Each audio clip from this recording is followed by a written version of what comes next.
Okay, welcome back everybody to Coffee and Art in the Morning. I'm Dee Dee, and hopefully we're going to stay connected this time. We've had to restart a couple of times, but we're going to color in the Magical Delight by Klara Markova.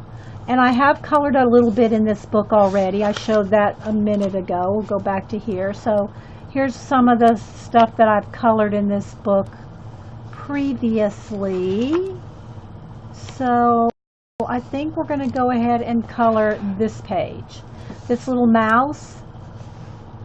And I'll stay kind of zoomed out for a little bit while I kind of get the base colors on here. And then when I go to shade, I'll probably zoom in. So now I have to decide, do I want to use my Neo colors, which I'm thinking I want to use my Neo color, water-soluble crayons, and then shade with pencil.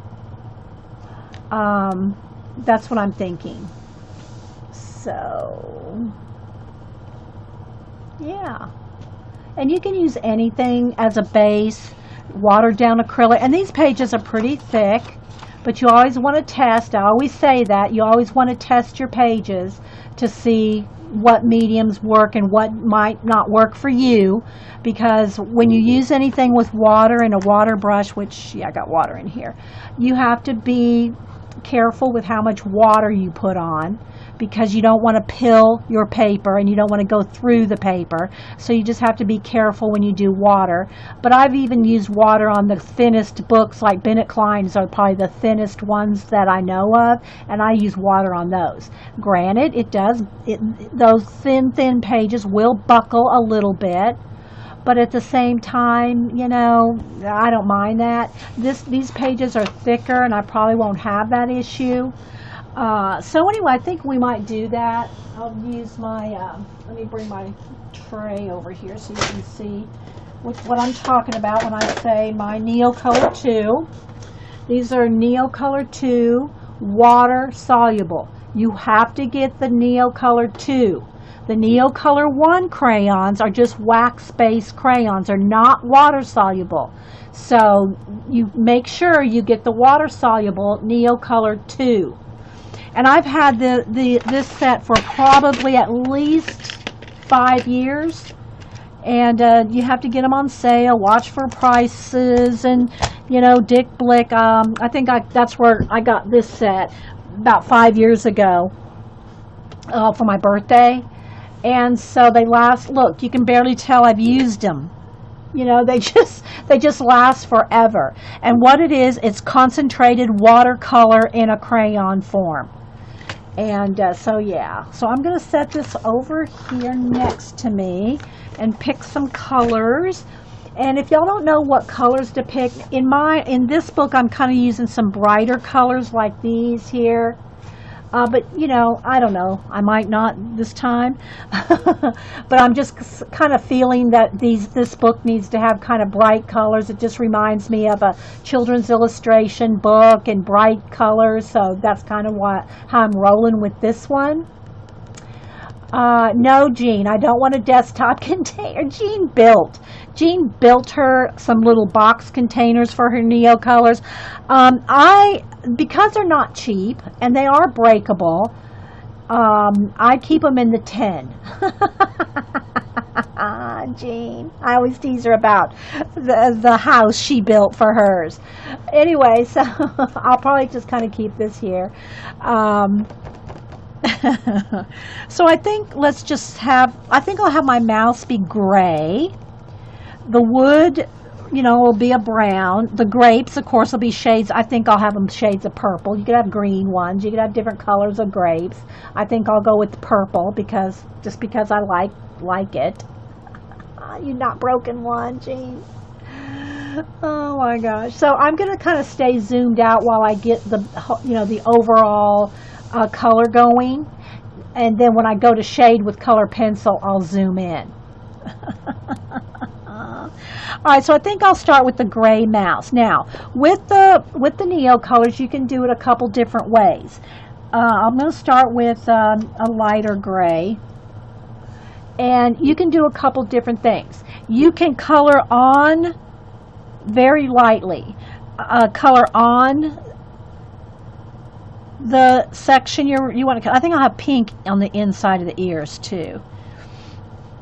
If you want it more concentrated, like this, you might want to find some of the areas that you're going to have darker and color that in. And then with your water brush, you just move it around. Okay? But my preferred way, I have two preferred ways actually. Let me get a little tray. I like to take, one of these little porcelain type, little watercolor palettes, and I like to kind of scribble it out, because then I'm picking up a nice concentrated amount and coloring. So you see how dark that is where I picked it up off the tray. You can also just pick it up right off the crayon and color it that way. So whatever works, you kind of get a feel for different areas that might work with something different. But again, you don't want to over wet your paper, because this is not watercolor paper, right? This is not watercolor paper. So if it starts to get too wet, then either let it dry or take your heat gun to it and dry it before you put another layer, because it's the water, not the paint. It's the water that is going through your paper. So you have to kind of dry, make sure it's not too oversaturated.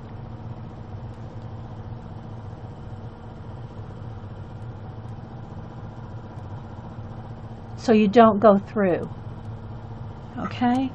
So, but you do get more, rather than just going straight onto the piece, I like to just put it out on a tray, because you get more that way.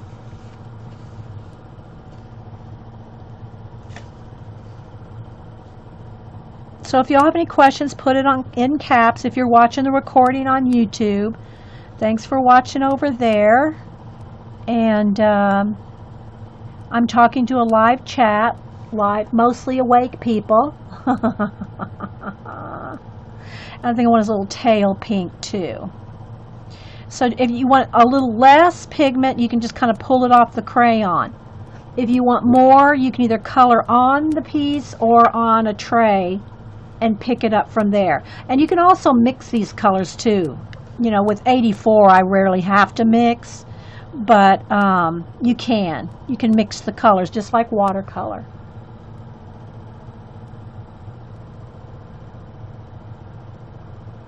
Yeah, cool grays look more blue and the warmer grays look more green. This one happens to be called just gray. This is just gray.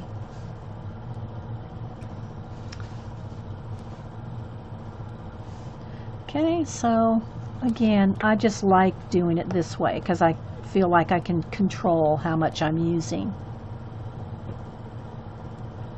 And I'm not squeezing any water out. If you want to squeeze any water out, do it over here. Like, let me drop some out here. See, squeeze your water out here to get it less concentrated. But don't squeeze it out on your piece, Let's see. Looks like his little neck is there. Can y'all see okay? Is it light, too dark, too light?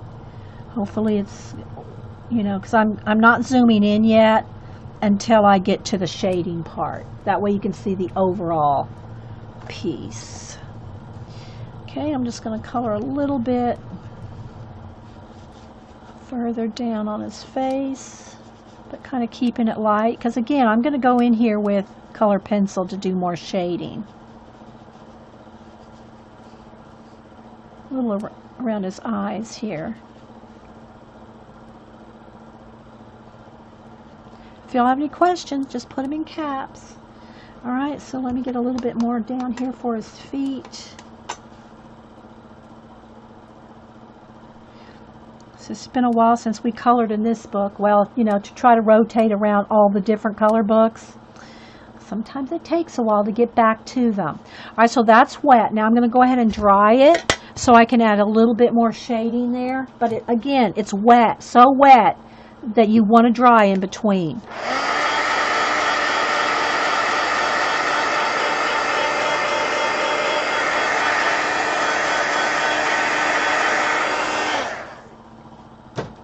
so now I'm going to go back here with my little tray. Add just a little bit more shadow right around his head here and his ears.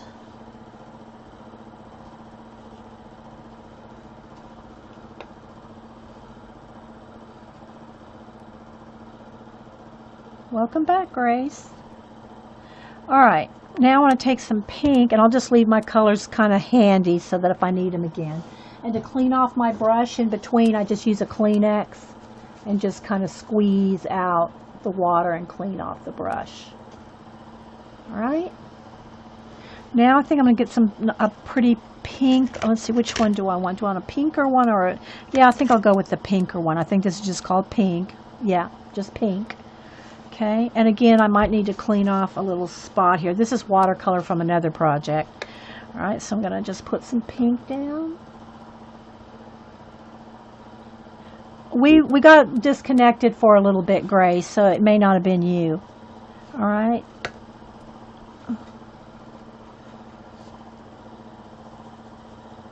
Pink in the inside of his ears.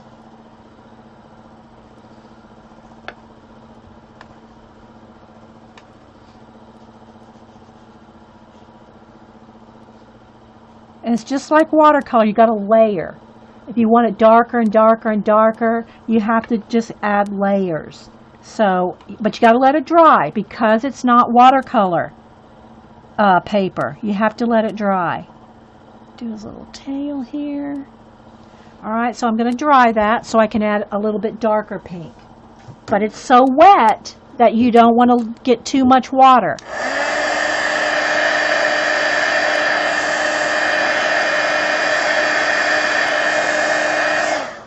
And again, if you're careful, you can, add it direct to, but it's very concentrated. So if you don't want the whole ear, say, really dark pink, just be very sparing with how much you put down on the paper, because it goes a long way. Because like I said, I've had this set for probably 5 years, and you can barely tell I've used it.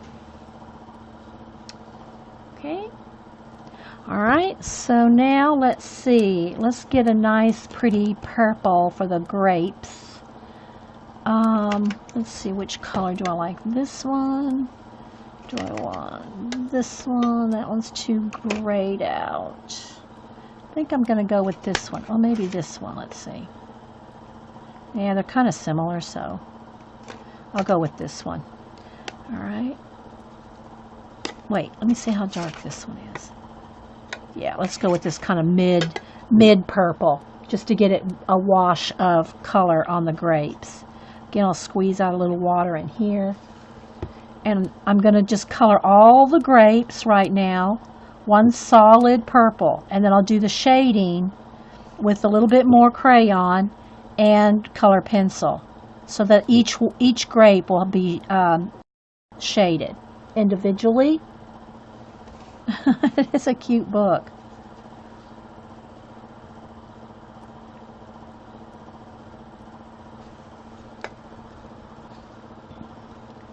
But just don't keep going over the same area while it's wet, because that's going to pill your paper.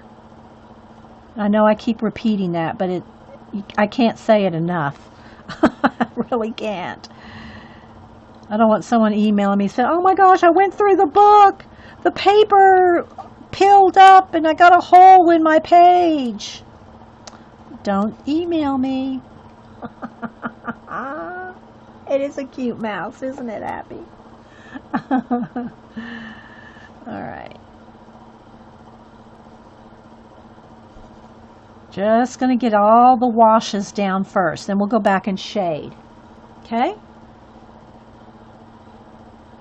And this color is violet. Seems like I'm just using your basic colors today. All right, I'll clean my brush off. Now I think I'll go ahead. I think these, I don't know if these are like, they just kind of remind me of pomegranate type things. I don't know that I want them, because of the purple of the grapes, I might want these a red violet color. Let's test that out. This color is black writing on. It's just called purple, but it's really kind of a magenta color. All right, so I think what I'm going to do is I'm going to go ahead and put a little bit on each one. Let's see how far I can get with this, just so I can start crack-a-lacking here.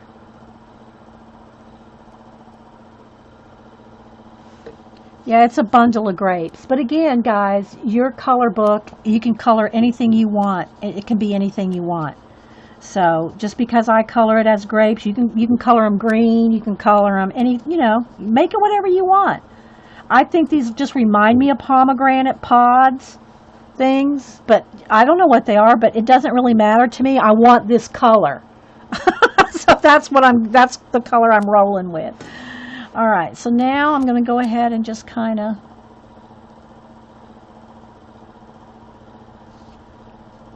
roll with that.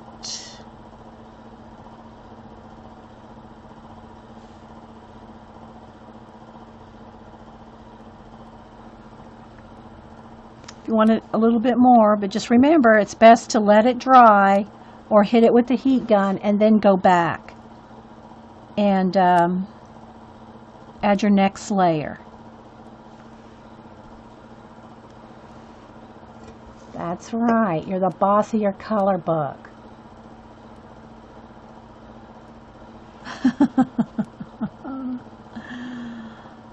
Alrighty.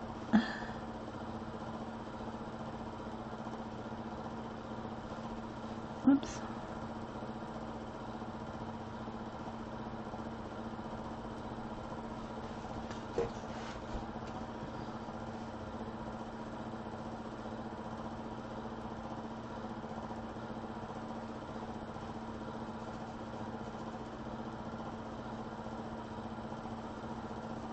Just get the base coat on here. And see how I did it dark, like toward the end where the little leaves are? Alright, so now let me dry that.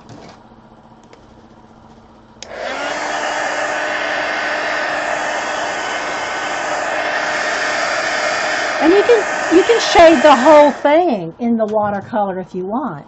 I just love my pencils, so I just like doing all mixed media. Like, I'm loving this right here. I almost want to pick this up. This is from my watercolors and put some of the, I think I'm going to just because. I'm going to pick up a little bit of this watercolor, and because it's like the color that I'm using, darker. So let's just add a little bit of that.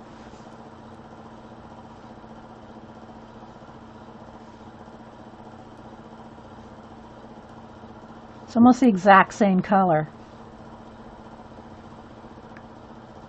It's from the watercolor from another project. Use your watercolors. You don't have to have neocolors. Use watercolors. Watercolor pencils. Just plain old watercolors.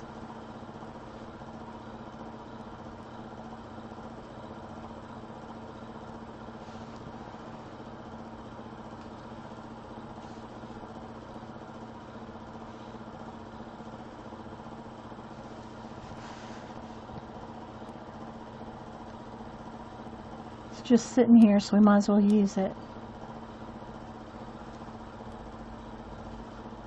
And I'll zoom in again, guys, when we get to more detail. Alright, so there's a little bit extra color. Quickly. If you have any questions, put them in caps. Okay, I love olive green leaves and things, but I want to also keep it kind of like a brighter olive because I just like this book to be brighter. But I think, let's do a little test here, which, this green or do I like this green?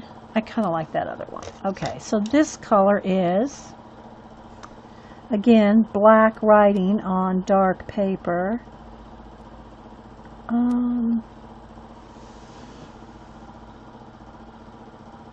What is that? Hang on, gotta get a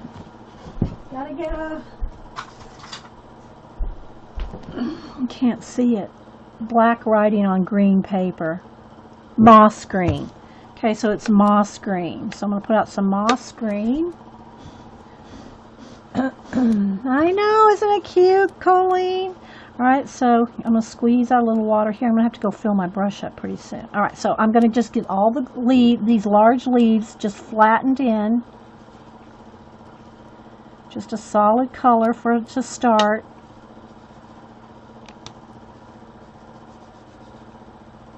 Do the shading in a little bit. And of course you can have different greens. We might have a couple different greens here. So there's green, top of the grapes. This is on the, I think I'll go with the little darker olive color. Let's see.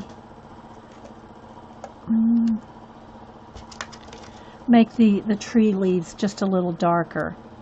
This one is olive. This was called olive. So I'm going to put some olive down here too, just to have a little bit different color green on the trees themselves, but still be in the olive family.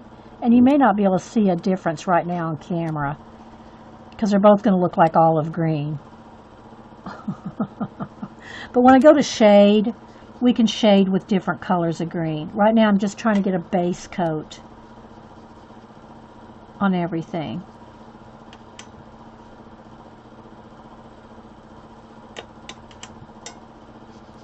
Okay, put out a little more.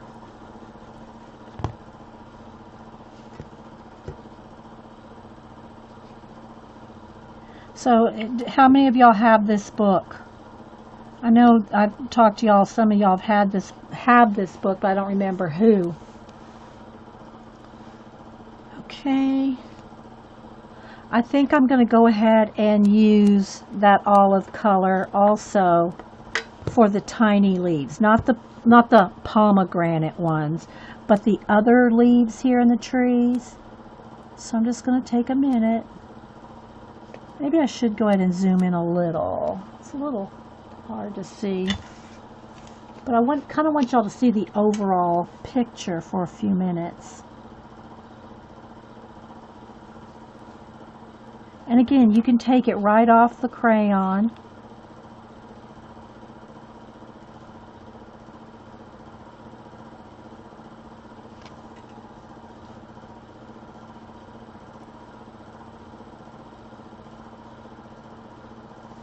Whatever's easiest for you. Melody has a book. Have you colored in it? That's the next question, Melody. Blue Moonlight says, not yet, but I will. Melody, have you colored in it? Did you know that was the next question I was going to ask?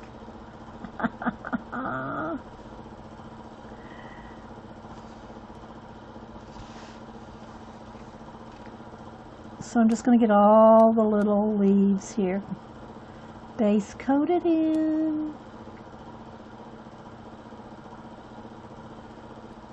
Use whatever you feel like your favorite mediums are. Markers, watercolors. Now if you use alcohol-based markers, I would, it's going to go through. So you really can't use alcohol-based markers and let you make a copy or something and color it. But, it's going to go through.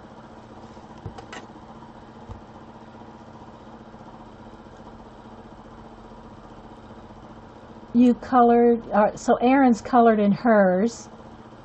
Melody said no. Melody. Just saying, girl. Grace says she's glad she got it, but she don't want to color and mess up. Well, what I tell you guys, if you're afraid of any book, make you a practice sheet. Copy one out on a practice paper so that you can, pick your colors and get, do some tests on it. Then you're not afraid to mess it up if it's a practice sheet. And then when you feel like, okay, now I know what colors, I got this technique down, then you can go color in the book and not be a fearing.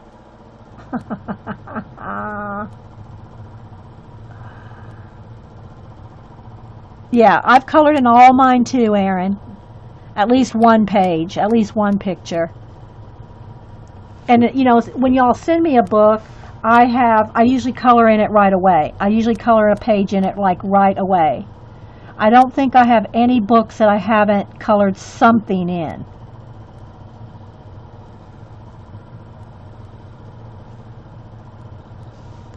Oh, and when you do this, I don't recommend doing this over your book because you can splatter it.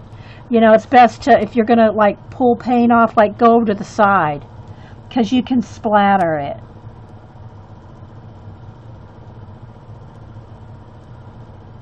All right, that's a different leaf.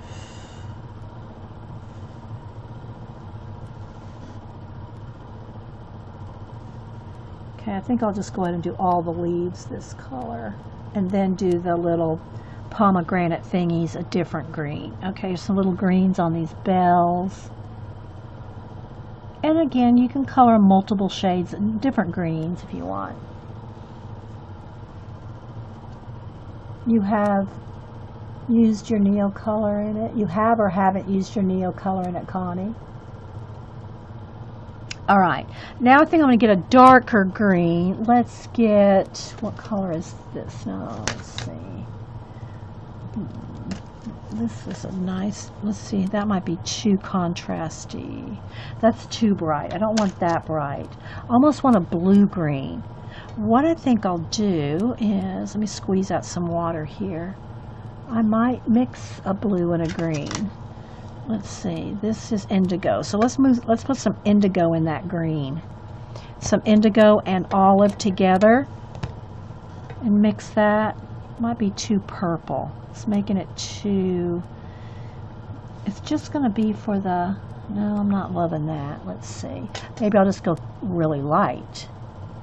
No, I think I'm going to go with indigo. I think I'm going to have indigo leaves on this pomegranate thing. And you almost could bring in a little of that blue. I almost want them to be kind of a, there we go, a blue leaf.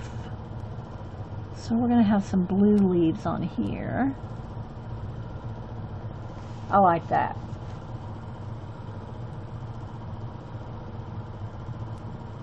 I started to, and then I ran the printer and made a copy.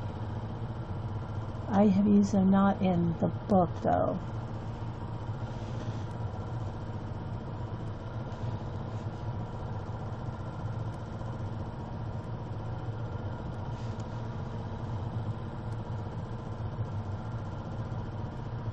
So I just want to get a base on everything and then we'll zoom in for details.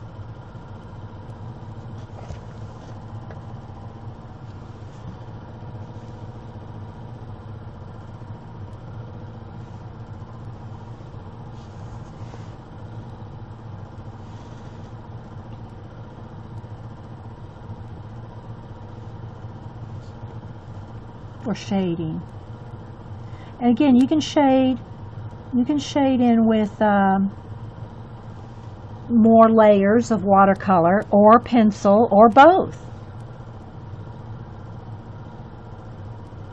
And this is a Pentel water brush. I get people asking me, see how the barrel is shaped like this? And they come in different, this is the fine point one. I would recommend if you're going to use it in a color book to have a fine point one. So you get in those little details. And you don't have to use a water brush. You can just use plain old water and a watercolor brush. But it is easy to use a water brush, especially in a color book. And to me, it is anyway. All right, let's go over here.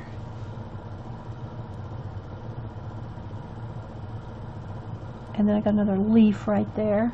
Clean this off. You like the indigo? Thanks, Joycey. It's another leaf right here.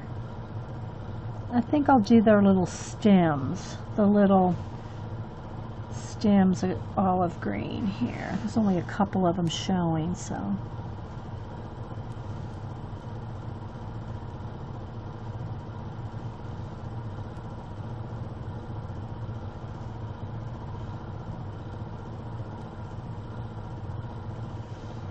Okay. All right, let's move on to brown. So I love ochres and siennas and those kind of colors. Let's see, what color do I want for the... okay, I can't read it. Brown paper, black writing. This one is burnt sienna, and then I think this is raw sienna, kind of an ochre color. I'm going to use these two colors. All right, so I'm going to start with a layer of the raw sienna, like an ochre color, kind of a light color of wood. So I'm going to start with that, and I'm just going to go ahead, because there's such large spaces, I'm just going to go ahead and put it right on. Now I'm not bearing down. You don't need that much pigment.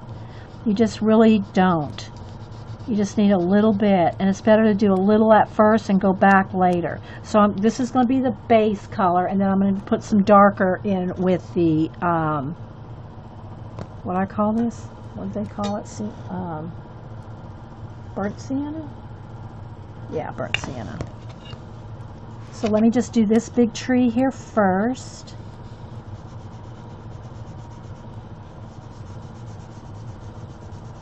It's a large area, so it's just easy to color a base like this.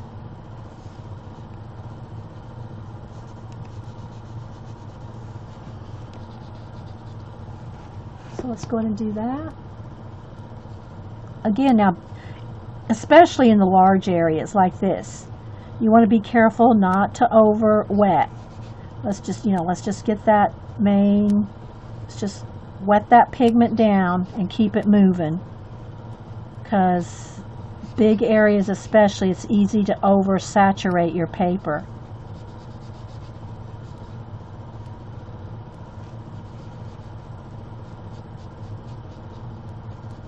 And be careful on the edges. You should have something behind it so you don't, get paint underneath.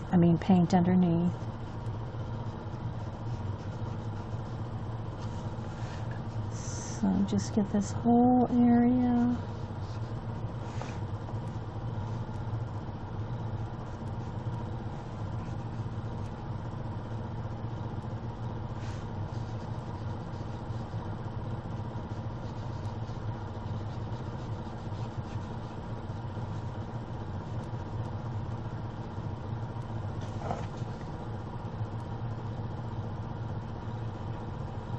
Okay, now just let that sit a minute while I go do the rest of the trees up here.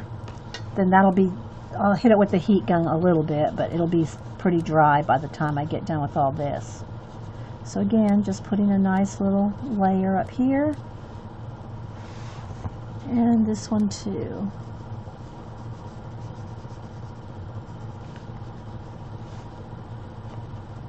It's the whole tree.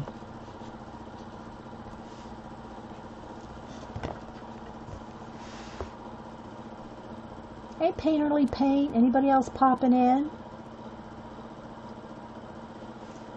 I'm just coloring in the Magical Delight. This is the cover if y'all missed it. Klara Markova. And I think on the other one, I don't know if it had little seeds flying in the air, or if we just put those in. Little things in the air. If it was little seed pods, or if it was, did we add those ourselves? I'll have to go back and look.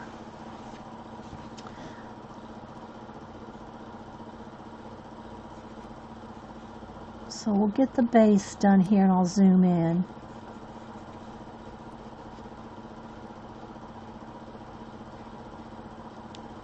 I still got water in here. Just moving the pigment around. Nice way to fill a big space, or fill, just fill the bases. It's so much quicker this way than just trying to color the whole thing with color pencil. Whether you use watercolors, neocolors, whatever, to get a base on here, it's so much quicker to do this than all pencil. Okay, now let me hit it with the heat gun.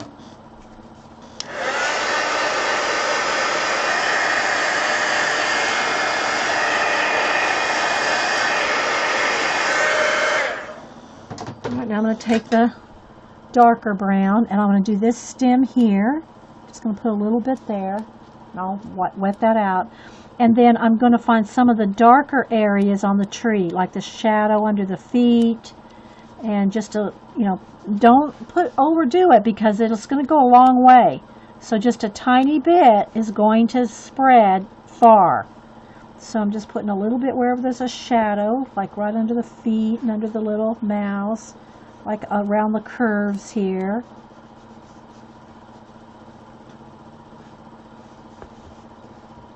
Under that leaf. So can you see how I just put a little bit there like that? So now let me go ahead and do this stem. I might need a little bit more on the stem here.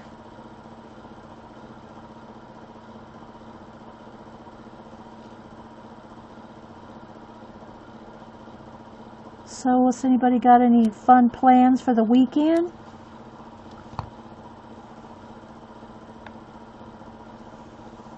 Alright, so now let's go ahead and now I'm going to wet the dark brown that's on top of the light brown. Just kind of move it around.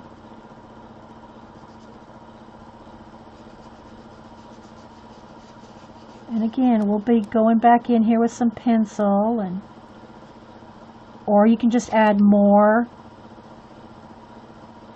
layers of your watercolor, whichever way you like.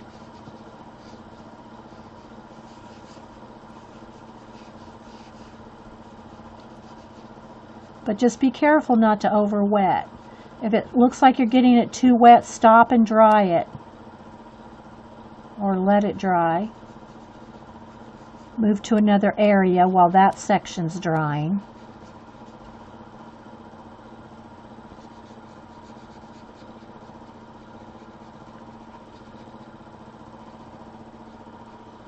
And I'm not squeezing any water out on the paper here. If you need more water, squeeze it out on your tray and then pick it up from there.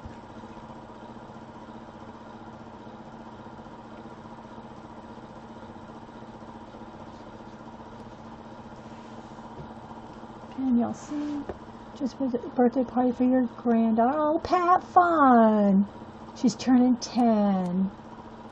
The water brush doesn't push out water. You cleaned it and filled it, but it goes dry. I don't know. I've never had a problem with them. Don't know.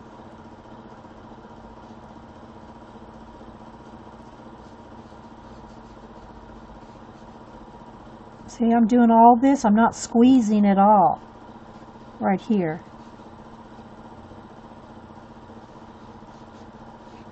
It's kind of like the dryness of the paper is like pulls the water out. But if you need more, like watering down something, you then squeeze it out on the tray. But I'm not squeezing any out.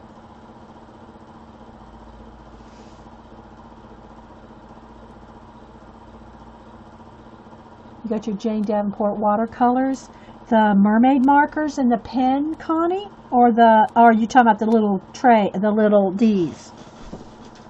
These? I know, they're awesome. I think that might be what some of this is right here. So I don't know if the Jane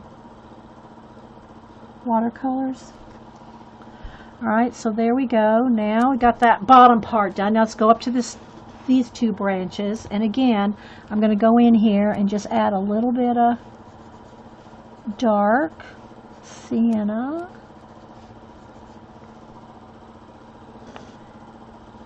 And if you don't feel comfortable and you can't tell how much you're putting out with the coloring on the piece, then do it on the tray. So, because it is kind of hard to kind of tell sometimes how much you're putting out on the pigment you're putting out.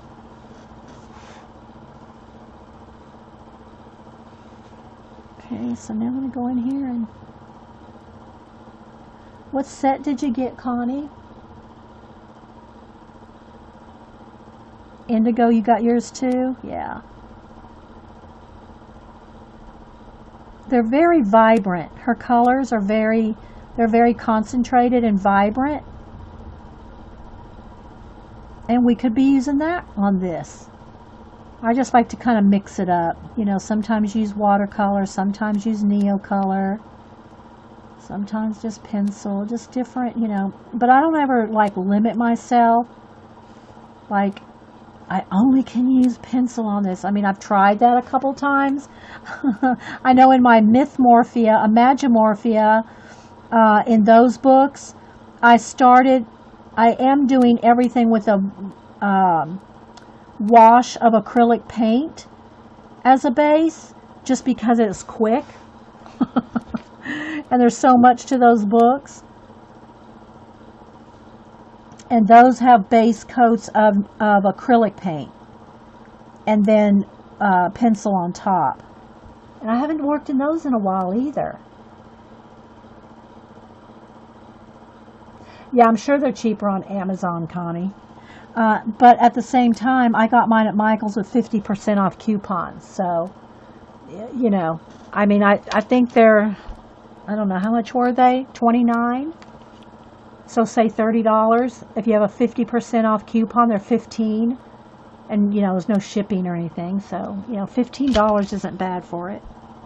All right, let's go here to this one.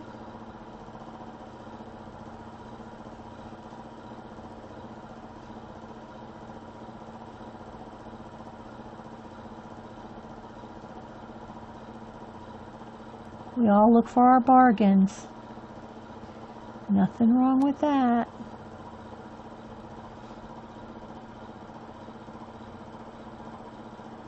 They're on the Jane Mermaid, but not buying. They have too many products. The mermaid markers, I really just use them as almost like watercolor. Squeeze out some and then use my water brush because they're so concentrated as well that it's almost just like, you know, squeeze some out and use it as watercolor.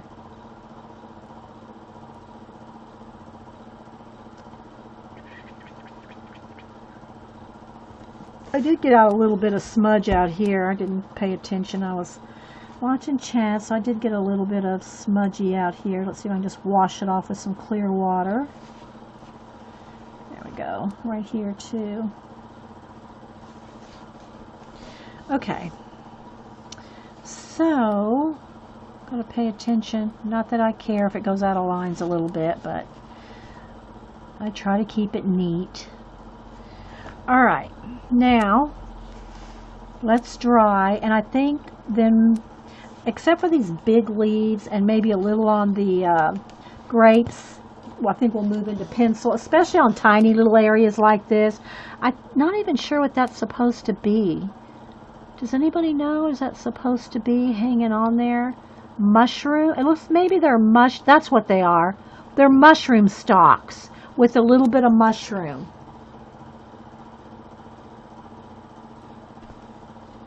Tiny bit of mushroom. So what color do I want that? Do I want them to have the red cap mushrooms? Like, seems like we use that a lot. Maybe I'll just do them a nice golden color, like a yellow ochre, because y'all know I love me some yellow ochre. So I think I'm going to color them yellow ochre, and then just maybe the tips of them here, maybe a red or something. So let's just get the base coats, or the bases of the little mushrooms. Yellow ochre. And again, I try to keep a minimum amount of colors, unless it's a big page of just like flowers all over and you want all different kinds of flowers or something. I try to keep it a few colors.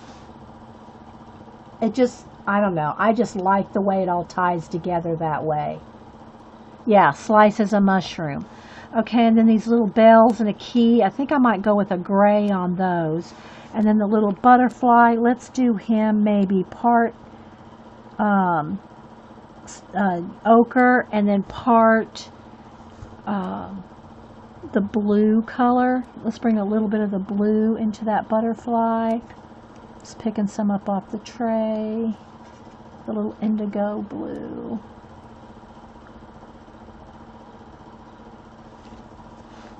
And then a gray that we used on the mouse, I'll use as a base coat or a base for the key.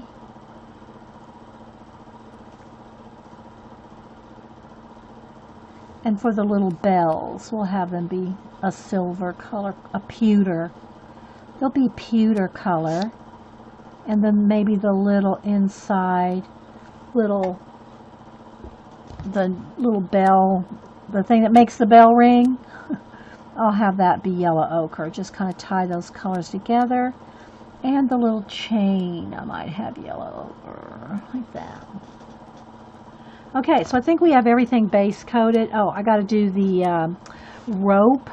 I think I'll do the rope gray too. Having a contrast from the tree.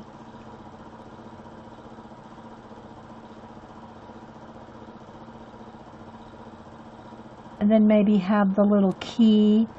There's a little bit of a key, like a thread. I'll do that in the magenta, or the red violet color. We'll do the little rope. And I know it's hard to see because we're zoomed out. We're going to zoom in a minute. Okay, I did miss a couple of leaves here. All right. So now I think we're going to go ahead and zoom in. Well, let me dry it first. Make sure everything's dry so I'm not smearing anything with my sleeve.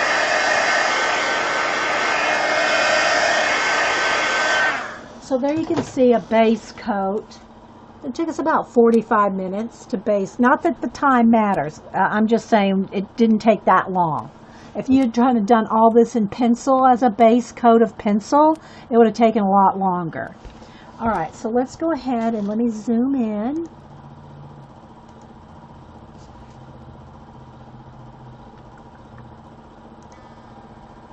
Refocus and zoom in. Okay, let's get the lighting here. It's a little bright.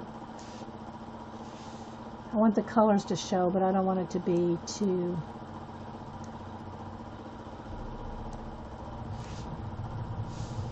That looks pretty good. Let's make sure we're focused. See what that looks like. That looks pretty good. We'll go with that for now.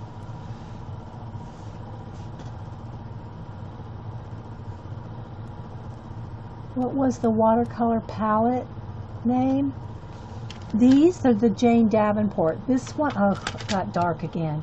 This is a Jane Davenport Brights, and this is the Jane Davenport Neutrals. Well, it's brightened back up again with the white, so we'll roll with it. Okay, so let's go ahead and see what we can do. All right, so again, I'm going to go back with the green, the olive green, and let's see, do I want that one or, yeah, okay, I'll go ahead and go with this. I'm going to go ahead and add just a little bit more where the darkest bits are going to be, and I'm just going to go ahead and add another layer of the neo color, or you can use your watercolor, whatever kind you're using. Just another darker layer.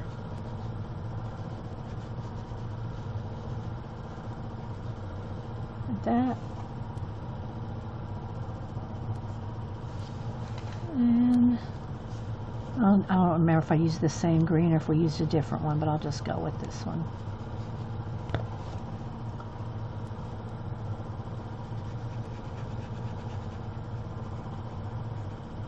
Just get another layer.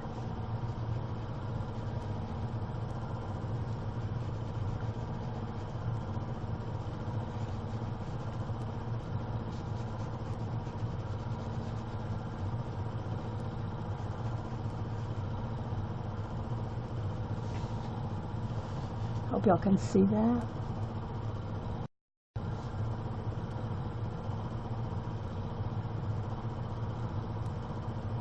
Sure. Someone's telling a dog story. Okay, let me dry that.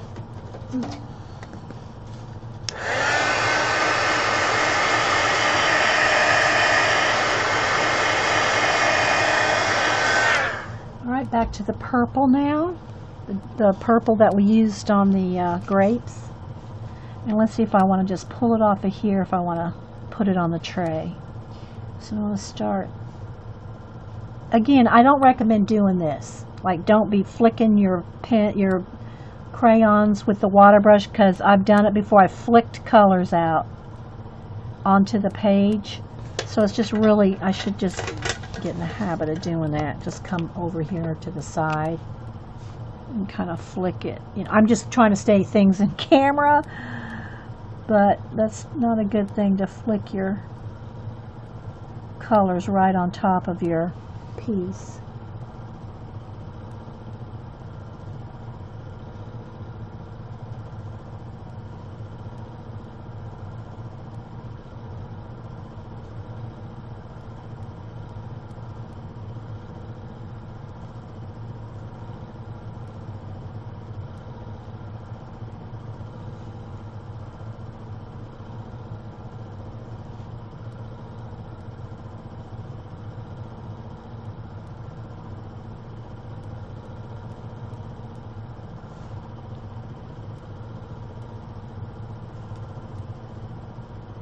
And this is just a second layer. I mean, there's some areas that are going to be real dark. You'll need another layer or pencil.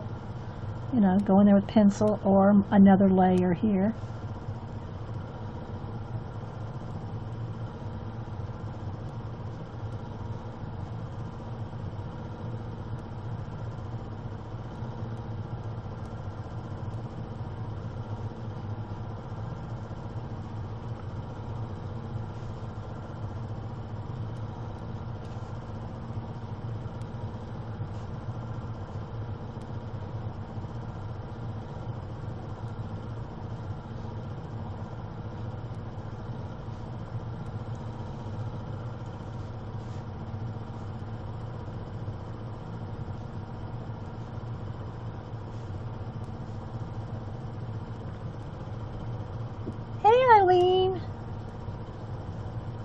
Eileen, we came up with a soundboard for you. Earlier today I showed the new Flow drawing book. And of course, you know, Janet ran right out to buy it. No, I'm just kidding. I don't know if she's going to get it or not. But where's my phone? So we thought that anytime you show us something new, Eileen's our enabler elf. So anytime you want to show us something new, or you show us something new, Eileen,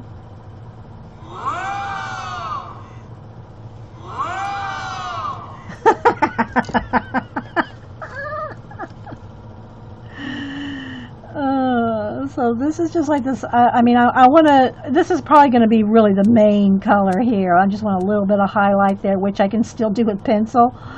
But, yeah, Eileen.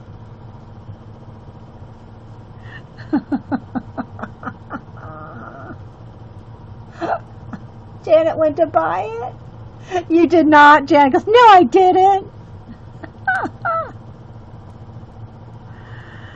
All right, so I think that's good for a base there.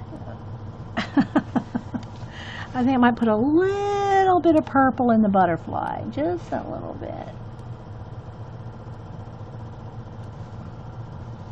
Oh, and then that's the magenta color here on the magenta color on this little cord here. All right. I think that's pretty good as far as the base goes. You know, I think we can go into pencils now. So let me clean my little brush. Where's my Kleenex here?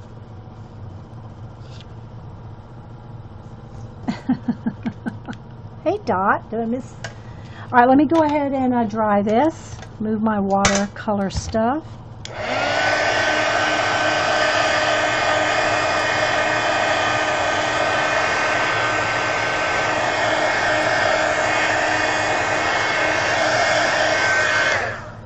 get on to the little mouse here. Let's start with him.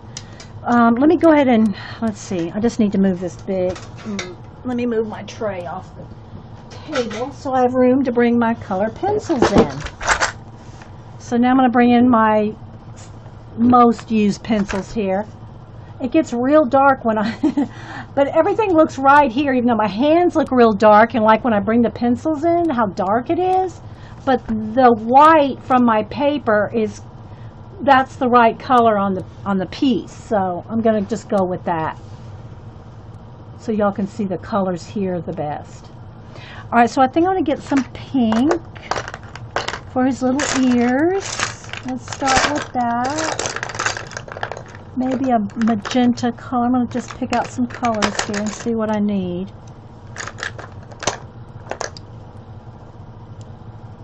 I think that's the same color. Is that the same color?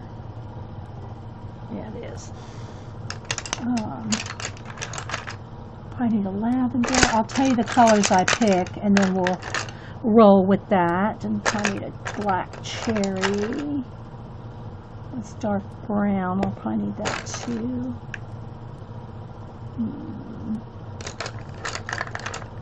Where's my black cherry?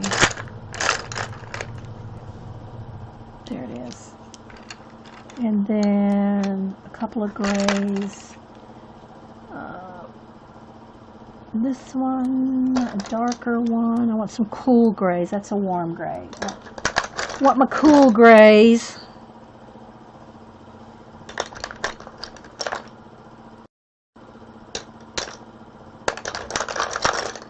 Hang on, guys, I'm digging.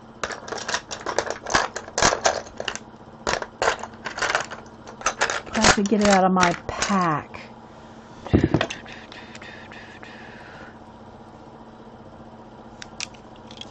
Hang on, let me dig one out here. I want a cool gray. This one, I think. Yeah. And I might need a lighter one, too. Might need a cool gray, a lighter one. This one probably. And then I'm looking at all my colors that I might need. I think I got my magenta and the black cherry. Could probably work for both things. Oh, my indigo. I need an indigo and probably a little bit of a light blue. Do I want that one or this one? That one, I think. Yeah. I'm going to tell you all the colors I dig out here as soon as I dig them out.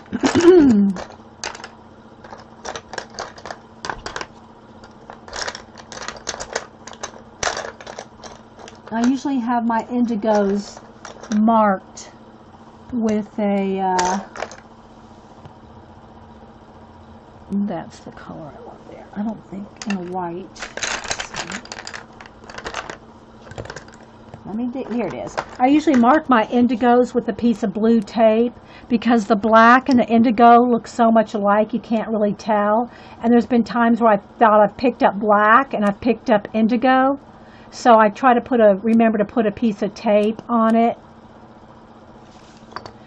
All right, and then I need a sienna and an ochre. Trying to get all the colors out that I'm going to need so we can not be digging. All right. Now I need an olive. That's apple, but that'll be good with the olive. Yeah. It's green ochre. Okay, I think those would work. All right, now a brown, and I think I got a dark brown, and then I want this is different. Let's see. Okay. So here, I'll tell you the colors while I sharpen them. Okay, so I'm going to sharpen my colors and I'll tell you what they are as I go. So I'm going to start with white. I'm just going to sharpen them over here. Isn't it cute?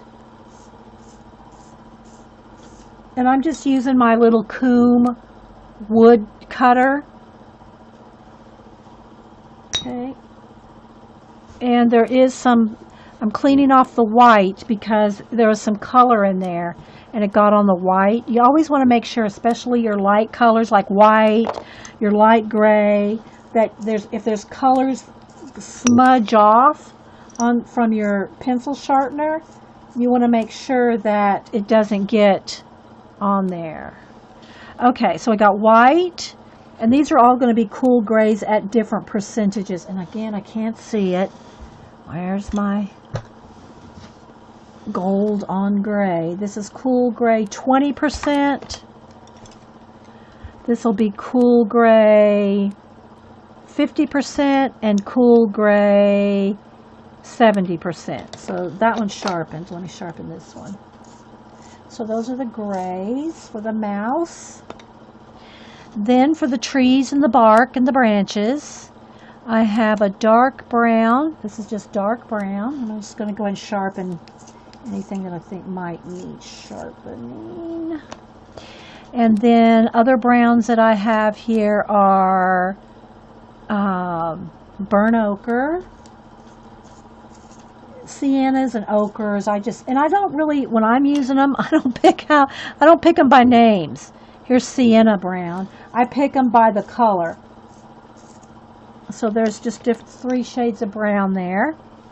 For the leaves, I have apple green, and then green ochre, which is like an olive green. So there's those 2 greens. Then I have indigo, and I have black. I might like his eyes, and I say this all the time, guys, on your color book pages where there's like the black in here, the black on the nose, the black in the eyes. It's never really it's not real black. So I always go back over the black and the highlights. So, and I'll do that probably with a Posca pen, the highlights. But anyway, black for the eyes inside there. And then for the grapes and the, yeah, so I got black cherry.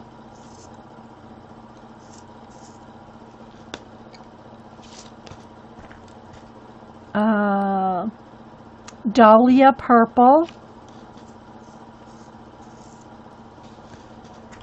This is just a lavender, I think. Lilac. Pink for the ears. And processed red. It's kind of the magenta color, which I'll be using that probably a little bit in the ears. And then on these flowers here, processed red, it's like a magenta. And then I have yellow ochre, or wait, let's see.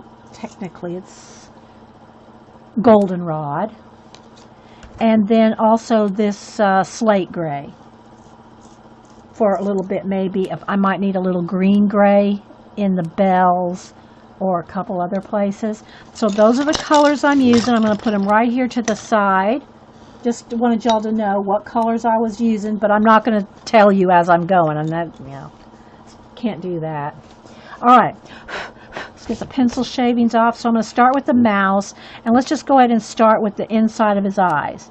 So, and this may not show up much for you, but I can really tell a difference when I go over the printed black from the printing of the color book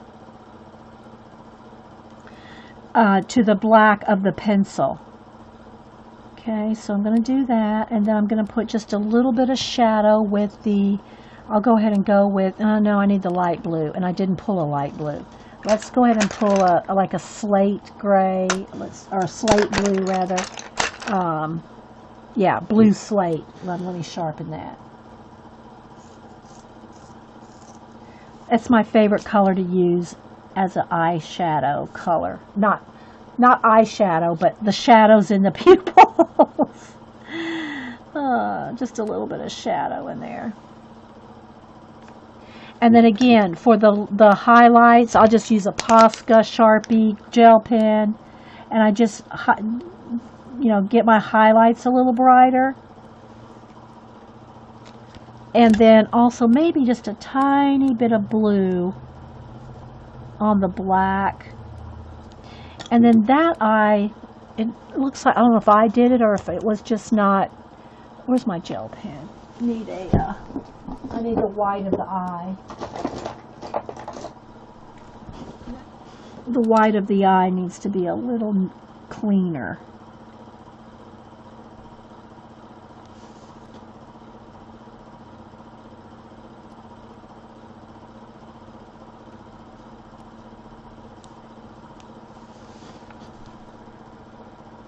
Now let that dry, and then I'll put that blue back.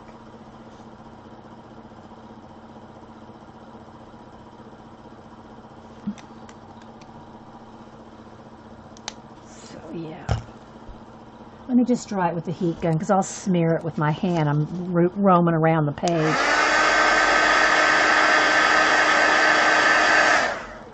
Because you can smear that. All right, so now I'm going to go back and add that a little bit of shadow there. Okay. Same for the nose. There might be a little blue highlight on the nose. And then, whoops, where's my black? And then get that nose nice and black as well. And then maybe just a little extra highlight on the nose. We're still staying with the tour. All right, so now for the ears and the tail, I'm going to go ahead and get my pink and the processed red. Now I'm going to use this very, very lightly. I just want a little darker pink, and I'm going to blend it out, but I want just a little bit more bright pink in the ear. Because remember, I'm trying to, let me show you again the back page that we colored before. This page, see how bright the colors are? See how bright I colored everything on this? I want to keep it kind of like this throughout the book. These nice bright colors. Here's this other door here.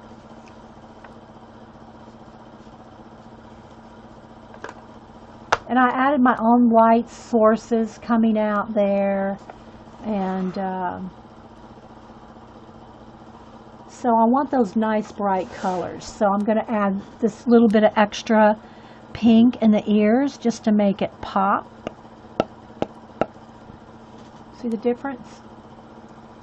Thanks, CB.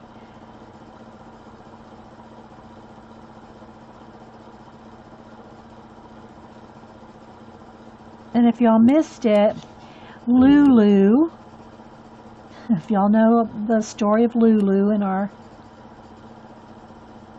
Pierre, it's Labor Day. Okay, so there's just a little extra pink and a little bit of extra pink on the tail.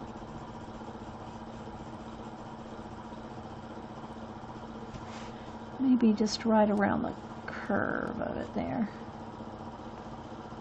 And now I'm going to take, well, let's make this just a little bit more too.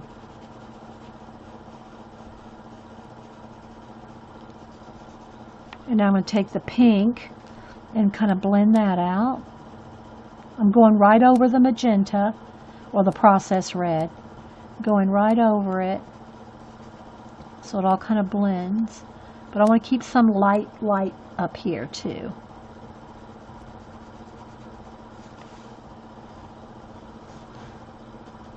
Her due date is Labor Day, yep. If y'all don't know who we're talking about, let me get Lulu. Here's Lulu. Lulu is with child. There's a baby in there. Thanks. Thank you, CB, for making her little jumper. It will be Labor Day. Okay, so back to the pink over the processed red.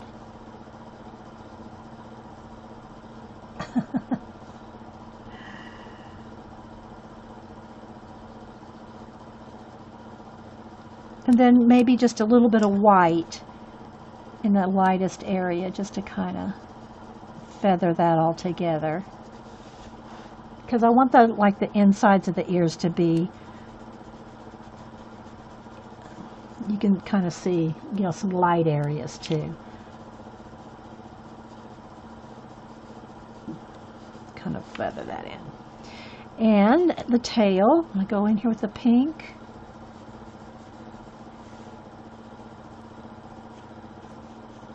And then maybe just a little bit of white to blend it together. So you see, we're just going right on top of the watercolor or the Neocolor water-soluble crayons. All right, now let's go ahead and do, I think I'll do these leaves and stem, and then I'll do the mouse. All right, so let's go ahead and get the apple green and the green ochre. I'm going to start with the green ochre. And I'm trying to stay back on the pencil so that it's not interfering with, y'all seeing it. So I'm just going to kind of go down the stem here.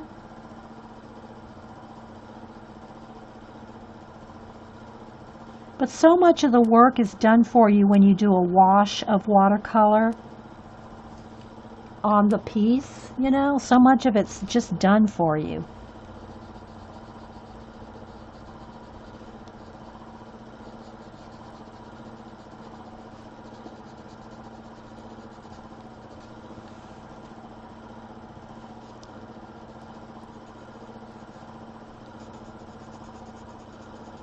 And lots of light layers, especially if you're doing skin,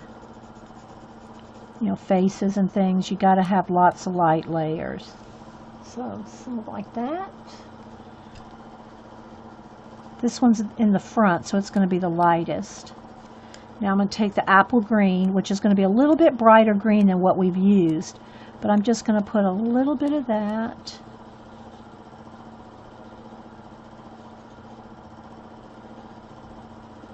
Again, very light layers, so it doesn't just overwhelm the rest of the olive colors.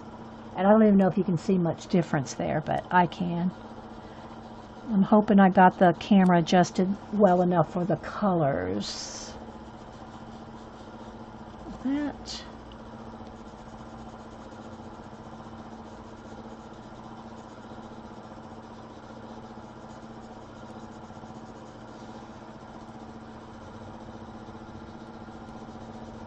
Very light, lightly blending.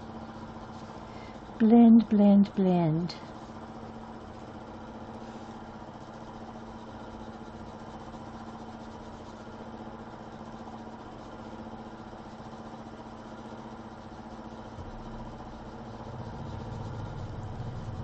So yeah, my air conditioner guy, if y'all weren't here earlier, air conditioner guy came and serviced our air. It needed Freon, so that I won't be buying any color books this month. Yep.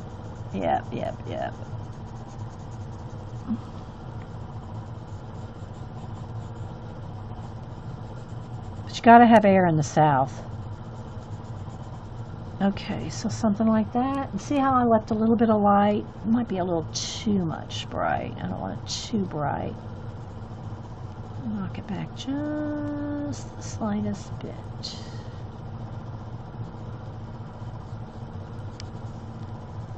Like that.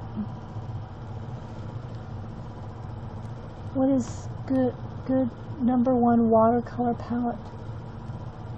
Oh, first, it's hard for me to say that because I'm not a watercolorist. I like, these Jane Davenport ones are good. But you almost have to have both sets because the neutrals are in here and the brights are in here. I guess I would probably recommend this. Something like the Gansai Tambi Kuretake set. Now it's all in Japanese, but this is a good set, I think. Now, Jean could probably tell you some nice professional, like Daniel Smith and all that. But I just don't watercolor do watercolor paintings. Really, the only time I use watercolor is in my mixed media and some color booking. So I'm not investing in a lot of expensive watercolors because I just don't, it's just not my main medium, right? Pencils are my favorite thing to use, but I use them all in conjunction with each other. All right, so now let me do the little stem here. So I'm going to get a sienna and a dark brown, and I'm just going to do the little stem.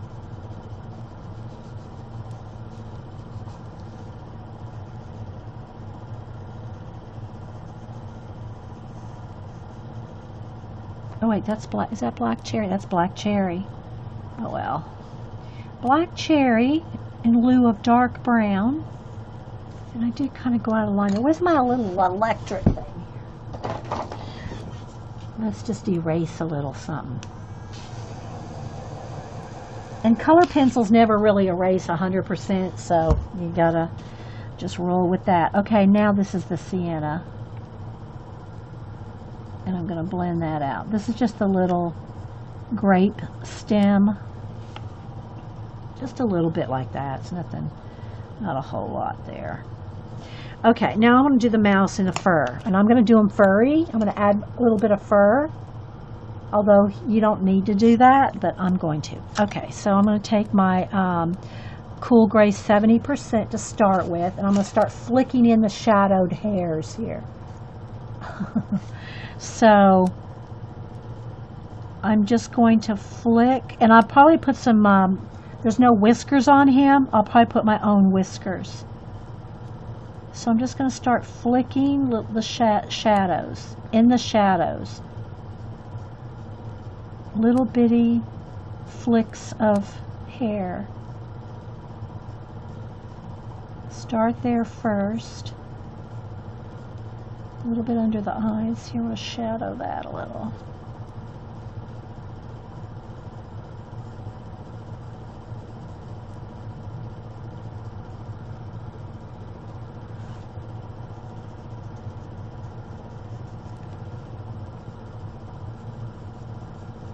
Trying to keep it light. And remember, we're going on top of watercolor here too. Okay, let's keep flicking. But you don't put it so thick that you can't see the undercolor.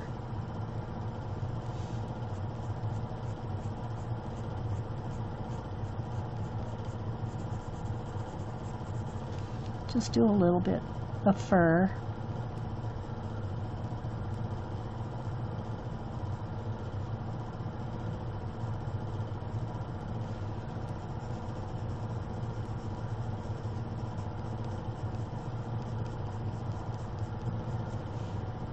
I just want to have a little bit of fur lines.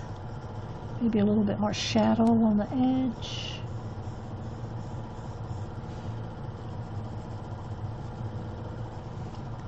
Can y'all see the little flicks?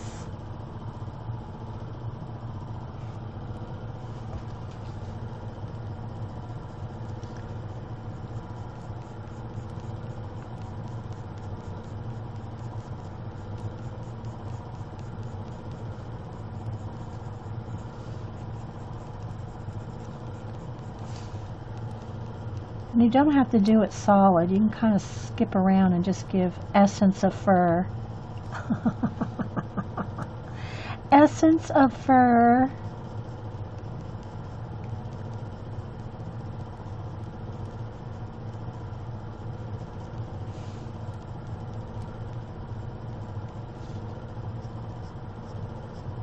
Have a few darker, but most of them are pretty light touch.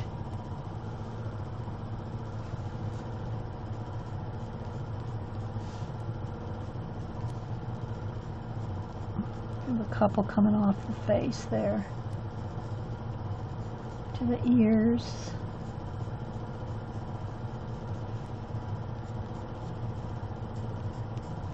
And you know, make them as fuzzy or as fluffy as you want.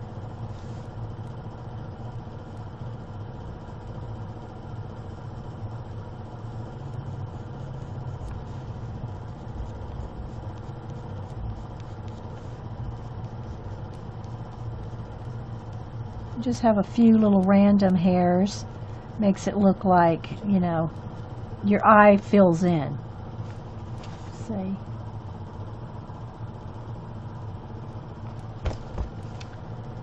A few over on his ear. But things like whiskers and that, you want to wait till everything behind it is done, because you don't want to have to try to color around whiskers or little hairs. I might put a little flick of a couple little white hairs in his ear too.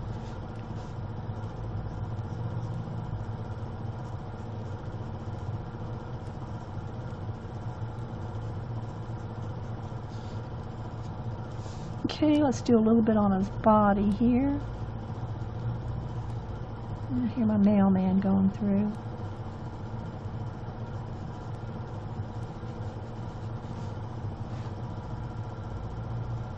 And kind of try to roll the fur with the direction of the body. Like the fur's coming this way and around and around and around. So it looks like that's the direction. At least just in case you guys didn't know.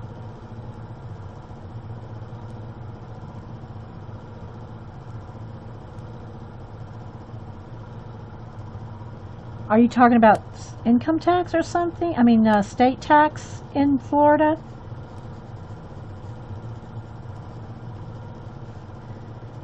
Florida's one of the few that don't, isn't it?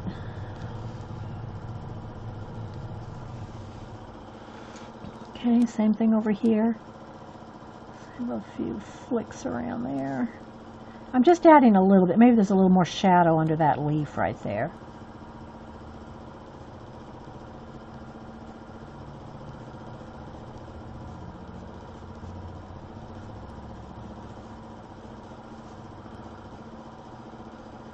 Right along under the arm here. I have just a few little hairs. I might put a few white ones on there too, just to give it some accent. I did kind of go out of line there. I'll just have to kind of roll that around. Made his arm a little big.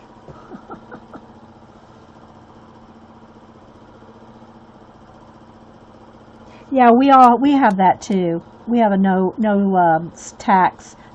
sales tax during certain times of the school year, before school starts. Yeah. Georgia has that. Tax-free weekend. Yeah, that's what it's called. Thank you, Eileen. Yeah, we have that too. I don't know when it is. I bought my composition books and paid full tax. Okay, let's do the little feet here. Let's do the little feet. And I'll probably put some little toenails on him. Again, you should probably not do that till after you do the tree. But you know me, I have to show you, okay, look, you can do this, but do it in the order I say. Because otherwise you're going to be trying to color a tree trunk around little toenails. All right, so let me go ahead and get with the dark brown here. Dark brown. Let's go ahead and do a little shading under the feet, just so I can do the toenails. Okay.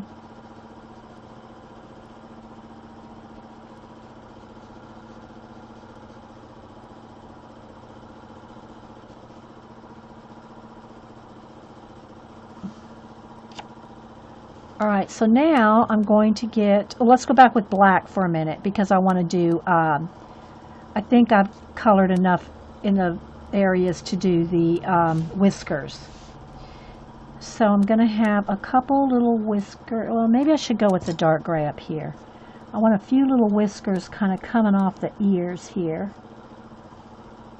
Uh-oh, I froze. Hang on, guys. Oh, there it goes. I want a few little whiskers coming out behind the ears, and then here I might have a couple black ones, but I'm going to put in a couple white ones too. So you can do both or neither. But all right, so now I'm going to do his whiskers. Oh, it's not happening in Georgia this year? Really, Happy Ray? I didn't know that. All right, so here we go. We're going to flick out just a few. Don't get too, it won't look real if you get them too wild. And you can go and highlight those too if you want with some white Posca pen. So let's see what we can do here. Or gel pen. All right, so let's go ahead and go in the ears here. See if I can get the pen to flare out here. Sometimes going over the pencil, you might have to have a Posca or a Sharpie because it doesn't like going over pencil. The wax, it doesn't like going over wax. So I keep kind of cleaning off, you know, clean off the wax of the, clean off the ear wax.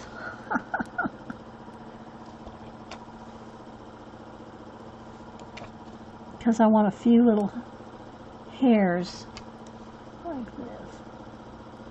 Yeah, I might have to get in there with a Posca or Sharpie paint. Sharpie poster paint, what is it called? Water-based paint. Because it'll go over the top of pencil, wax pencil. So I'll just add a few in there. So whichever one you can get to work. Alright, so now I'm going to try to, let's see if this is thin enough. I'm going to go right on top of the whisker because it crosses over some dark areas and I want those whiskers to show. So I'm kind of going right on top of the black lines I already put. Any place that it crosses over a body or over here it's going across his tail. And then I think I'll go in there with black and just have a couple extra whisker marks. I'm going to add those myself. A couple extra dots for the whiskers. Something like that.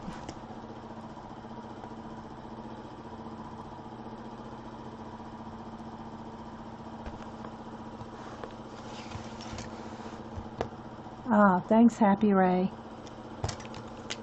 All right. Go back over.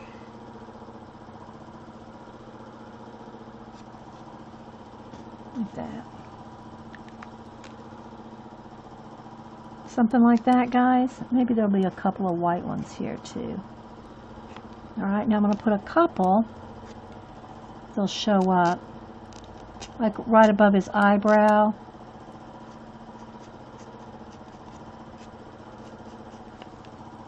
Something like that. I think that's good. I might have gone a little crazy on those. I might not need to go in there with the pink and kind of knock some of those back just a little. Might have got them a little hairy. I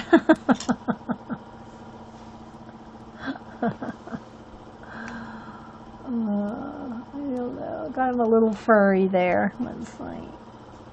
Let's knock those back a little too.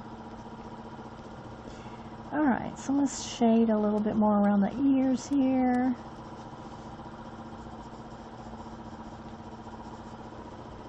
Along his head.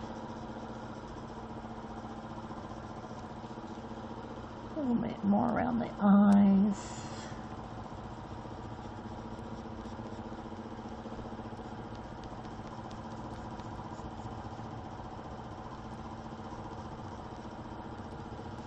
Alright, now let's go down to his toenails. And again, I probably shouldn't be putting these on because I still have to do the grapes. But I'm going to show you, how I'm going to do them. I'm just going to put little white nail claws so they stand out. And the same thing for his little toenails. That's why you want to do the tree first.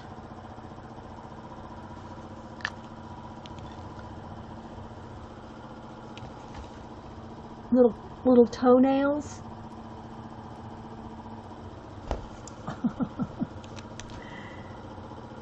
You might have to take 2 coats depending on what you're going over. Okay, now let's go to the grapes. So again, I got black cherry, dahlia purple, and the lilac, and probably white. So I think what I'm going to do is I'm going to start with the white so I don't lose the brightest highlight. So I'm just going to kind of highlight each one a little bit because I don't want to lose that. little shine that I left.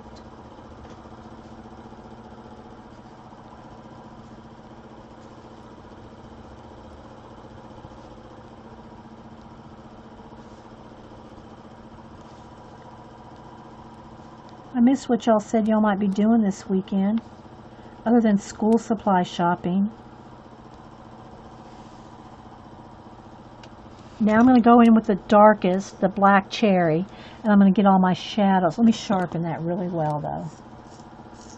So I'm going to find all my shadows next. And I really don't have a method for what I do first or second or third. I think it just depends on what I'm coloring.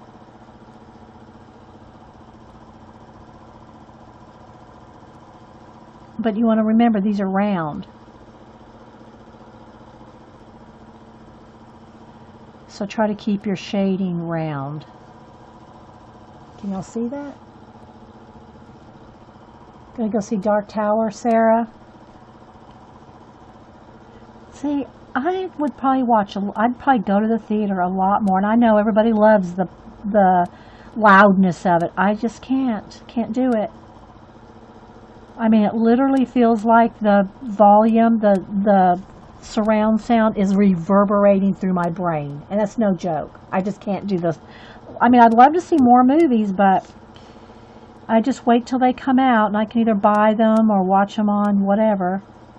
But, I mean, I'll make the exception with Star Trek.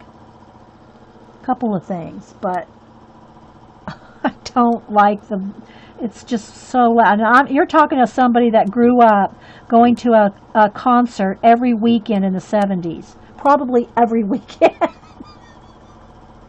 And you know how loud those concerts are. So it's just, I don't know what it is. It's the new, I guess, surround sounds or whatever. It's just too much for me. You know, wear your earbuds, put your hands over your head. It's just not, why should you have to do that to go to the movies? And most people probably just say, oh, it's just loud. It's just the way it is. Oh, okay.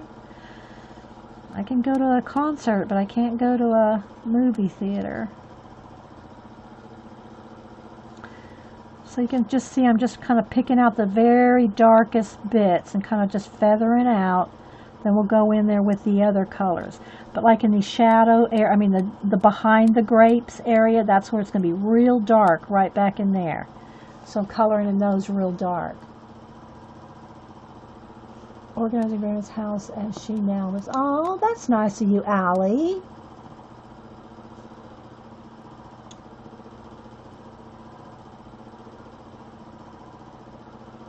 Yeah, tax-free weekends are good for parents getting their kids back in school, for sure. Did y'all, some of y'all were here earlier when I showed the video, and I'm not sure if one of y'all that saw it on YouTube, I saw it on Facebook, and I shared it on my Facebook wall. Suzanne and, what's their names? I can't play it here for you, but because I'm recording this to go on YouTube. But go look on YouTube and look them up, or go on my Facebook and see. But it's talking about school supplies. Let's see. Let me go to my wall here. Whoa, Susanna. WHOA, and it's Susanna, and I think it's her sister. It might be her best friend. No, I think it's, anyway, the two of them. They're Southern girls, and there was a couple of videos that were so hilarious. One was talking about going back to school and those big binders. And y'all know that's what my idea collecting is in, those big binders. It's hilarious. And the other one, another one was with her dropping off her kindergartner. He's only 5 years old. Well, I can't take it. How's he gonna go? How's he gonna find the bathroom? And he's gonna have to sit for 7 hours, all and all this stuff, right? And it was just moaning and groaning about, oh my gosh, my poor little 5-year-old. He's still halfway attached to the umbilical. I don't know what I'm gonna do. I think I need to turn around and go back. I think I need to go get him back. I don't think he's ready for kindergarten. And it goes on and on and on. And the title of it's the first day of kindergarten or something like that. So she just goes on and on and on. And then and then it says, every year after that. And they play the song Freedom in the background. She gets a phone call. Manny? Petty? Vegas! So it's like after that first initial getting your kid in school, it's like every year after that. That's hilarious. Those girls are funny. Yes. And it's nice to have that tax-free weekend when you have to buy, school clothes.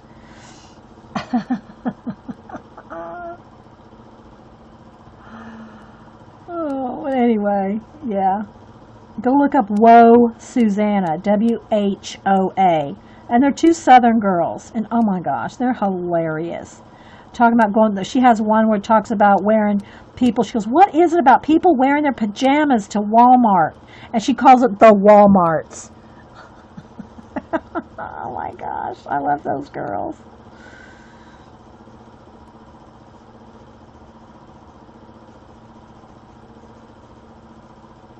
So you can see I'm just doing the darkest, I'm using the black cherry for the darkest purples. So you can see the difference from here to here.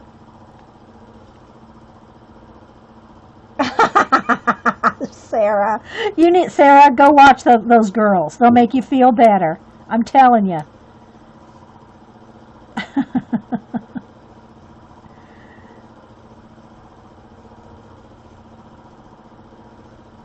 We know how to laugh at ourselves in the South. Just ask Jeff Foxworthy. Let's see, this little shadow on there.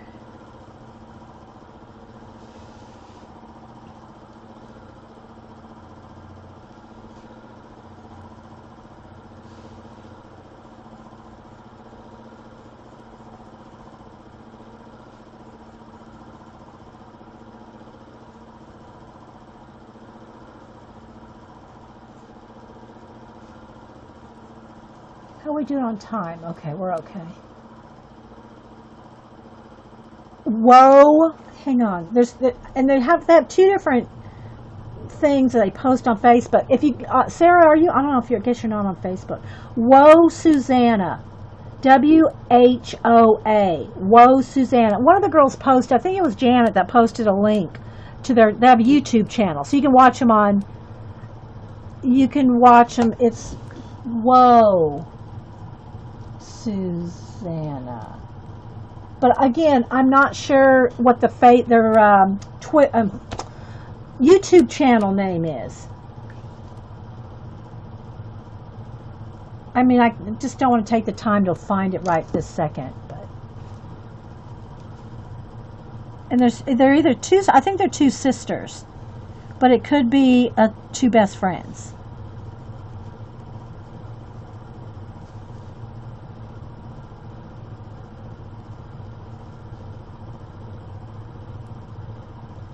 Y'all both need Pack or Die. You need to go watch it too. Seriously, guys, they're hilarious.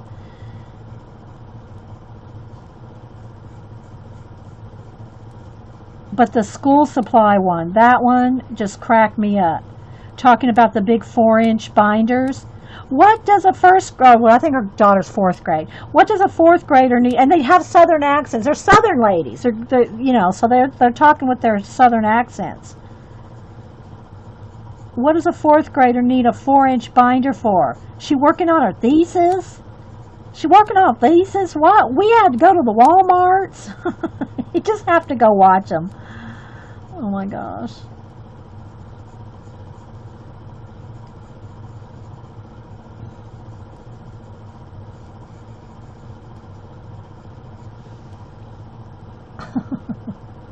Yes, please do, Sarah. They have all kinds of things. Funny things.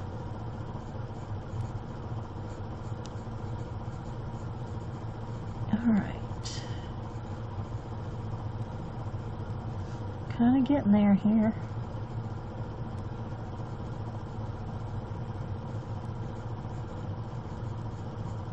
Yeah, after we stop the recording, because I can't put a video, someone else's video up on a recording, you know, on my YouTube. But I can show it to y'all after we're not recording. That was the other thing he talked about, pack or die. But you can't just have the pockets. You have to have the pronged pockets.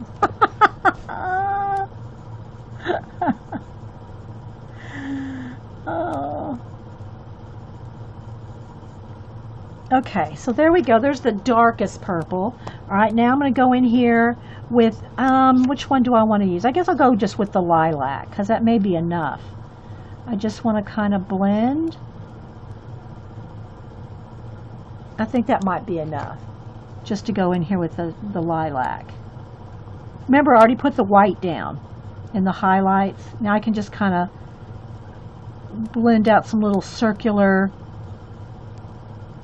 So do all the blending. So I'm going back over all the black cherry and a little bit into the white and blend all those little grapes.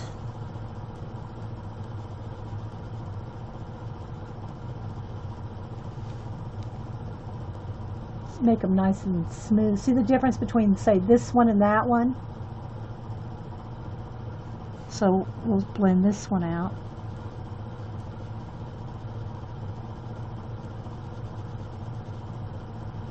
And then if you get too much lilac on top of the black cherry and you need to go back and darken up the black cherry, then you can do that too. I'm just kind of trying to get it all nice and blended because they're, you know, they're very shiny and soft. We could even add a little bit of a white Sharpie or gel pen highlight if we want to give it an extra little shine.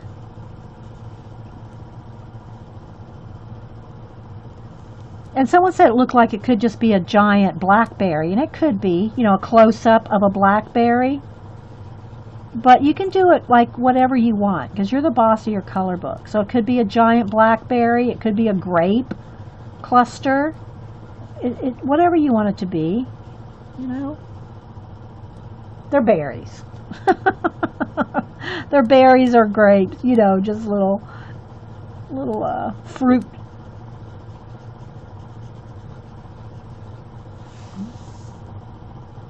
So you can see the difference from this side to this side.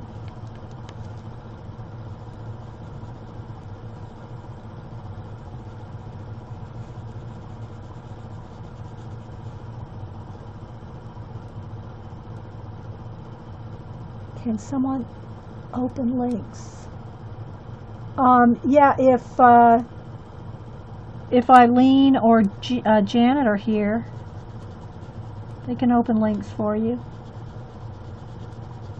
Or you can just tell us the name of the video. Is it just Whoa Susanna?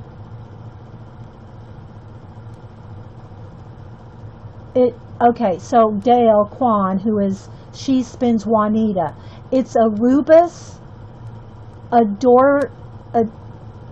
adoratus flowering raspberry. And Juanita would know. She not only spins, she's an awesome gardener. Thank you. It's a type of raspberry. That Juanita just said.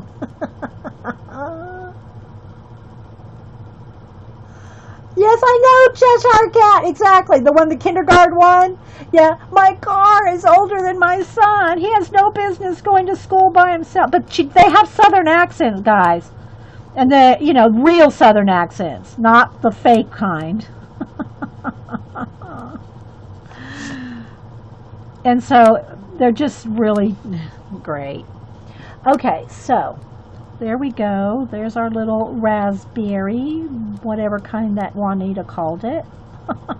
She put out the Latin name. Alright, so now though, if we want, let's just see what happens if we add just a little highlight. I don't know if I'm going to like it, but I'm going to add a little highlight and just kind of smudge it.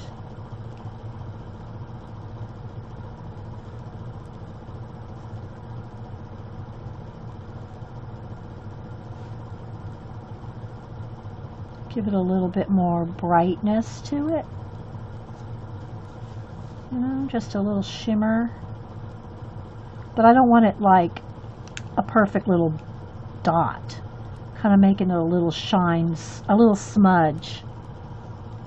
And it may be too much, I don't know. Don't add it to yours if you think it is.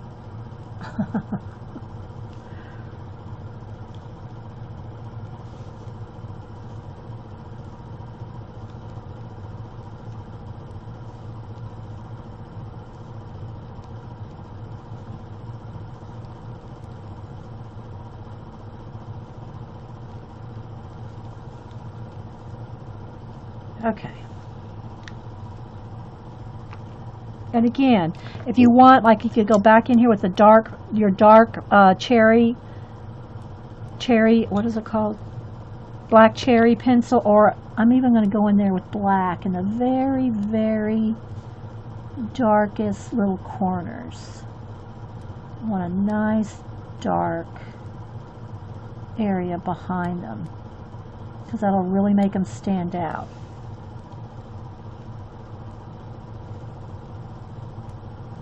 Oh my gosh, they're all hilarious. There's so many. There's another one. It's not by these girls, but there's another one. There's all kinds of fun southern ones. And again, we can make fun of ourselves down here. There's one where, and we're big on manners, you know, and I know some people up north think that, what's wrong with you? Why are you making them say yes ma'am, no ma'am, yes sir, no ma'am? But there was one where the mom, it's not Suzanne, it's another one. And the kids are sitting there eating, and the mom asks a question, and the little boy goes, yes. And all of a sudden, the room starts going dark, lightning bolts start flashing around the room. The mom turns and looks at him, and lightning bolts are going off. And she turns around and looks at him and goes, yes, what? Like she turned all evil. And then the little boy goes, yes, ma'am. And all of a sudden the room lightens back up. She goes, thank you.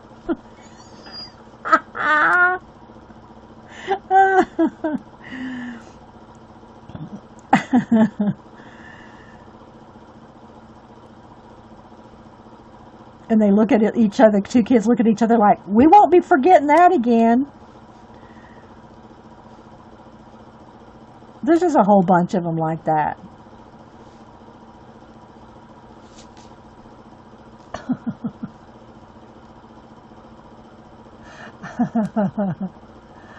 Yeah, and people talk to each other on the street and in the store. Oh, we don't just talk to each other in the store.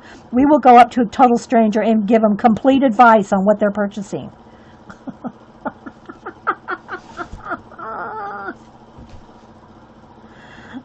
Oh, honey, you're going to buy that? You don't want to buy that. Why are you buying that? You need this.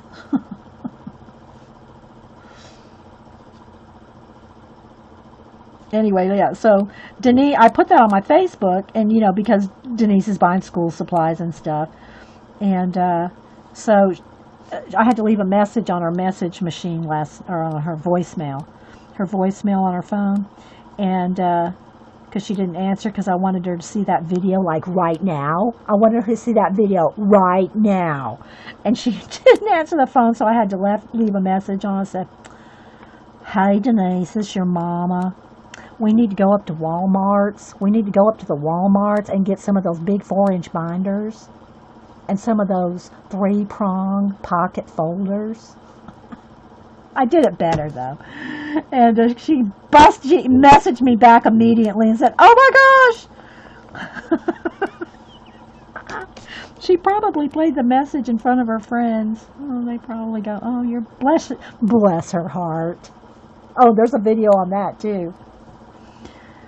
What it really means when the Southern, when we say bless your heart. Oh, there's a meaning behind each one. Different meanings for each bless your heart. Okay, so anyway, guys. So let's get right under that leaf a little. Okay, so I think I'm done with the raspberry, or whatever it was Juanita said it was. Let's see if y'all can see a little better here.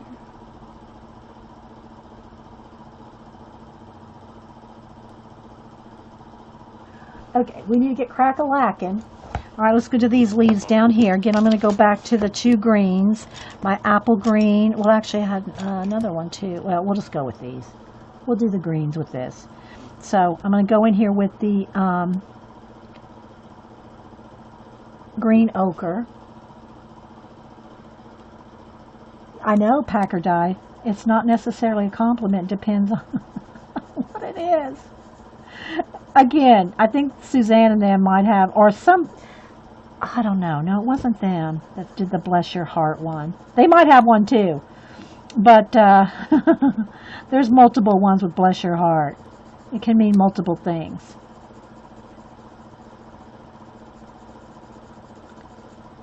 It's like I saw something else on I don't know if it was a meme or what it was. But anyway, it showed, said something about a kid, when the kids fix your computer. And how did you do that? How did you fix it? And they said something about it being the code. What code? And what was it? ID 10T. So if you have a computer issue and your kids fix it, they fixed it under the ID 10T. Y'all write it down. You'll see the code. Write that down. ID 10T.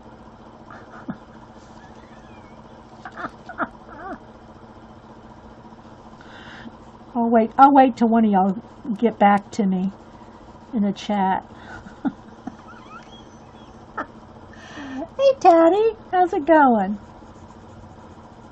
Tatiana, I finally got a chance to go look at your YouTube channel. She does book reviews and book chats on her YouTube. Musical Tatiana.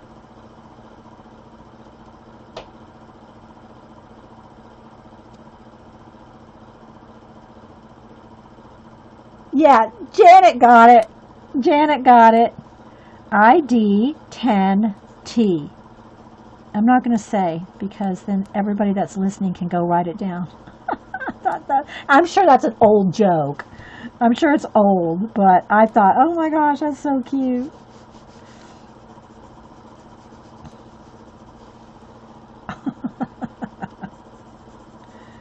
But for real, go look up Suzanne.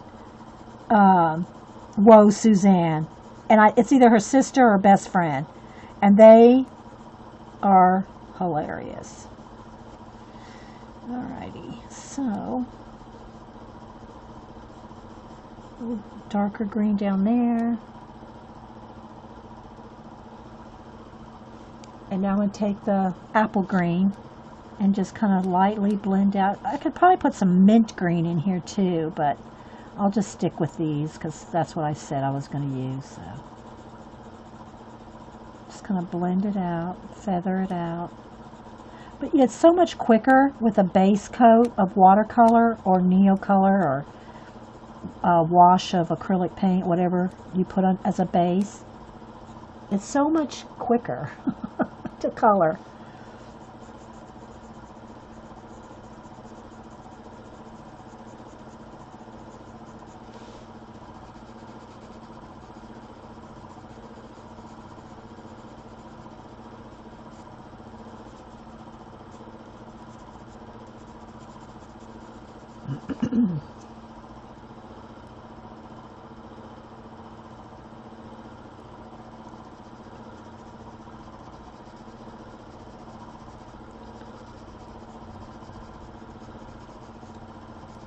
Blend, blend, blend.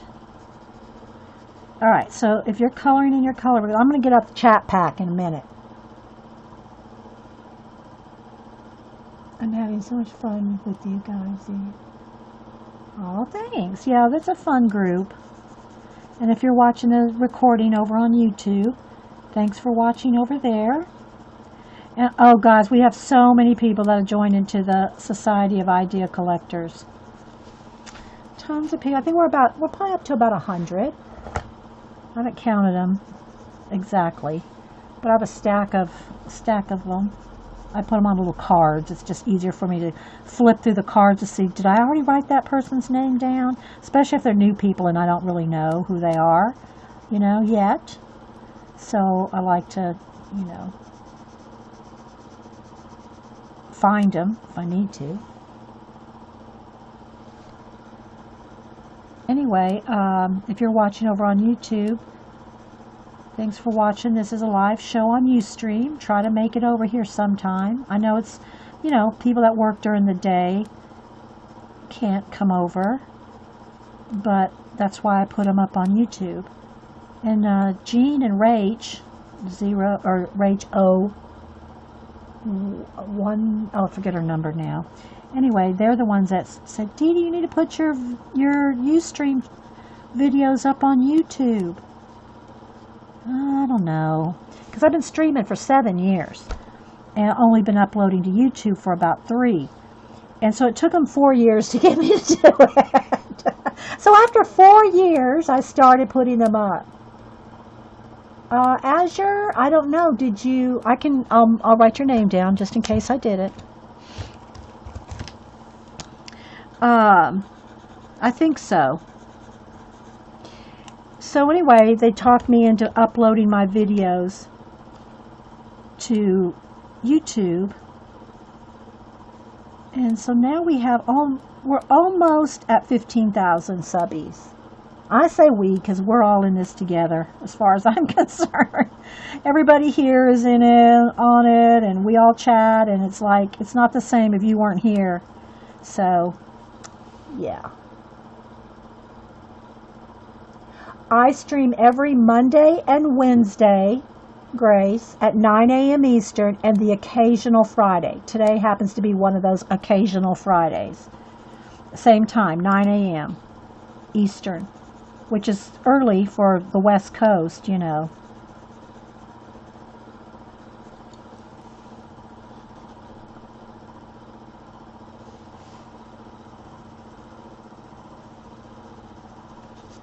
I want to try to get around to all the areas because I'm not going to probably finish this today.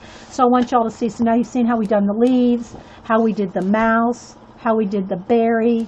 Now let's do a little bit over here on the tree and these flowers here. So we have the major pieces because all these leaves here, it's going to be the exact same thing. I'm going to do a little bit of shading in each leaf. And then I'm going to take the apple green and just kind of feather it out. So all these leaves will be done exactly the same way. Some might be a little darker than the others, but they're not layered up very much. I mean, they're not one behind the other. They're all pretty much standalone. So just like we did just that right here, they're all going to be kind of just like that. All those leaves. So I'm not going to take the time to do all of them, and we'll see how much time we have. But I want to be able to do a little of everything, And I do think I need the black. I need under his eyes here. I just need a little less line.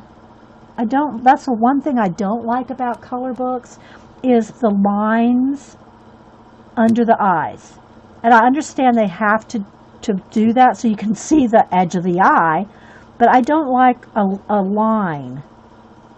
So I try to get rid of that with shading.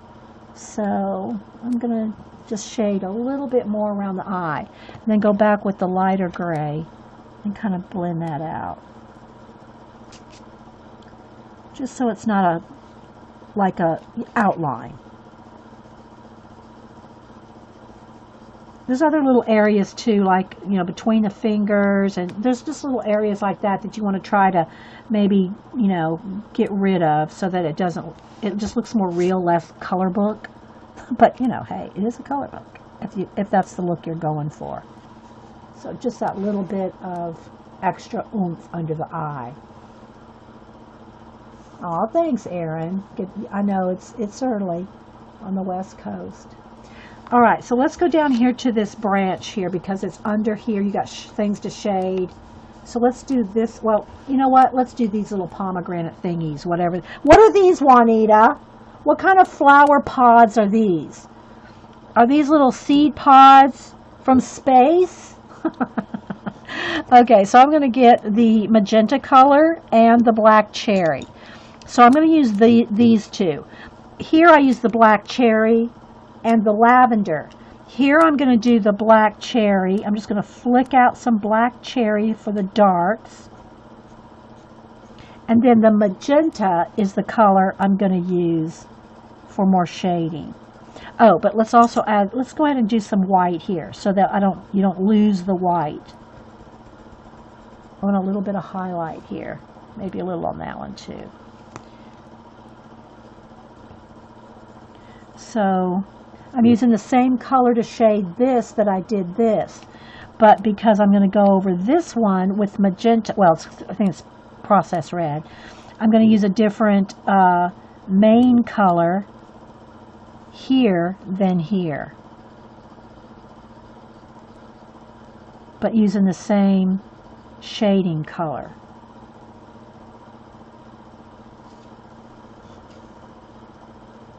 Yeah, that's why I upload them to YouTube, Sarah, because I know everybody can't be, especially got little kids and stuff, you know, or if you work outside, you know, you can't be here. So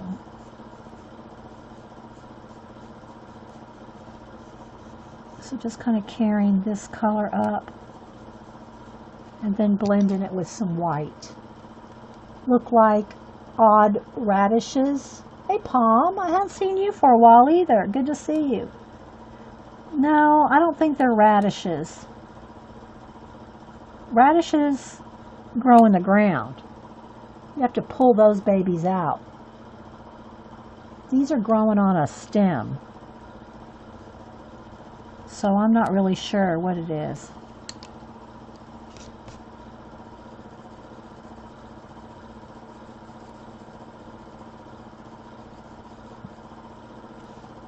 But I'm giving them kind of like lines a little bit. And then these little, well, let's do this one up here. Let's do the 3 of them.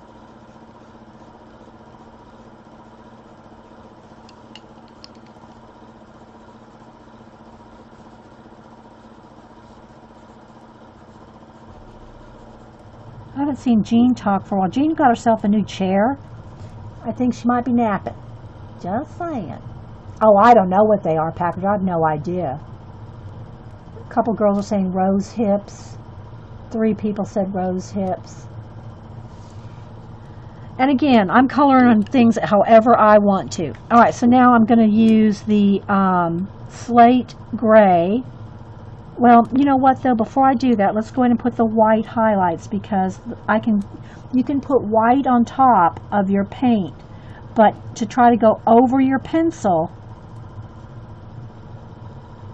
with white and bring back white, it's hard to do that. So, you know, keep the white areas, and then I'm going to shade in here with the slate gray. Just a little. We just wanted some blue-gray leaves instead of green ones here. So, like that. Let's do this one up here. And I know I've shown y'all a million times. Test it yourself. Put some paint down. Acrylic paint is a good way to see it real dramatically. Let's put some black acrylic paint down, or black watercolor, or do both. And then also put down a coat of black color pencil and make them all as black as you can get them. Then take your white pencil and try to go over them and see the results. Very dramatic. Thanks, Jean. So you're awake.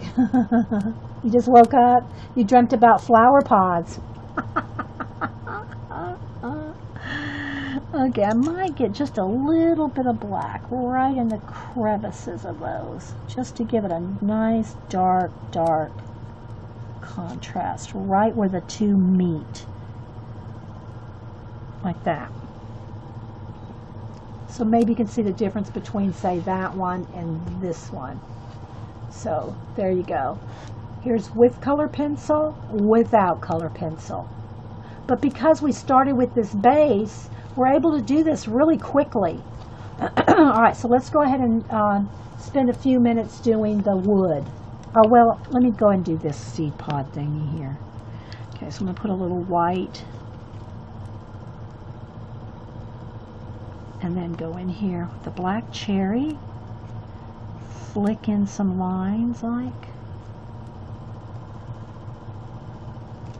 Then the processed red.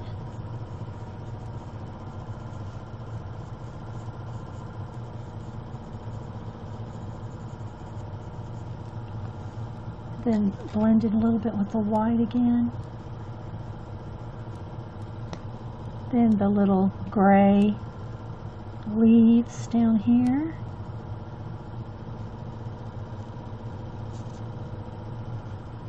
And just a tiny bit of black right in the where the two meet there. I have to blend that out a little.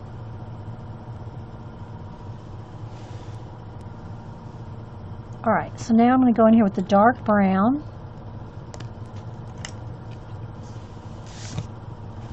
And do some shading with the dark brown. Like right along here where the mouse's little foot is. And again, this is why you want to do those little claws last, because otherwise you're going to have to pencil around them. Alright, so in here there's going to be some shading there, right under this leaf. And a lot of color books already have the shading specified. You know, they have, it's either grayscale or dark lines. You know, you can tell where the shading is if you're not sure or not familiar with shading. A lot of color books, that's one of the nice things about learning with color books, is the shading. You can try your color combinations and blending and all that with your color books. Just so many things that you can learn. Okay, so here I'm going to go kind of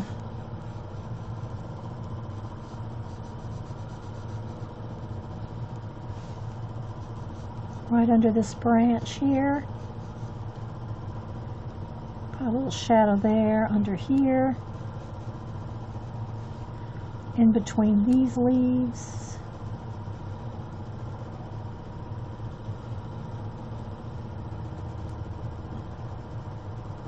And then you can just follow all the little lines, the wood grain. Just kind of follow the wood grain to get some dark in there. Nice sharp pencil is good.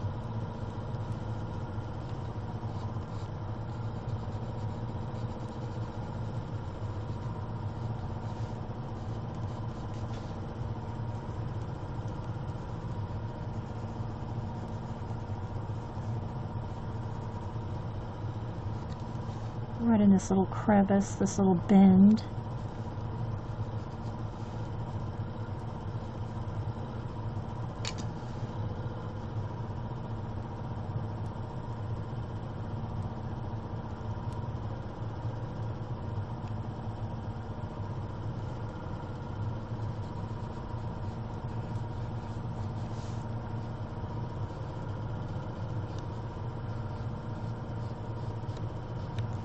Finish this up and go get me something to eat.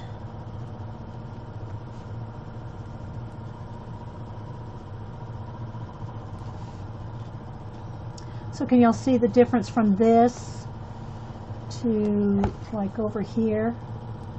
So here's with some of the little pods colored and the shading. And I'm going to do this leaf, this little branch here, a little lighter color. And then this So I'm just adding in like lots of the little, I'm just following the wood grain that's already there. Okay, let me sharpen again. Hey, Card Chick. Anybody else popping in? Thanks everybody for being here.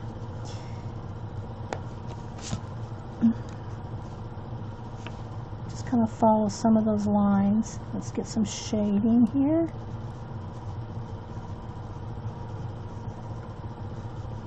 I need to do the seed pod things here, or whatever they are.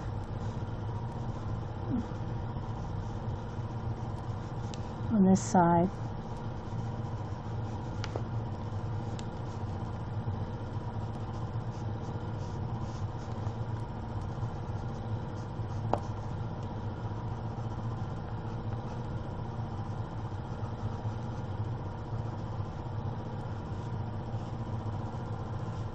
I haven't done these leaves or anything over here. Okay, let's go back over here because we're further along. All right, so I'm going to get my yellow ochre. And this, I just pushed too hard and broke the leg.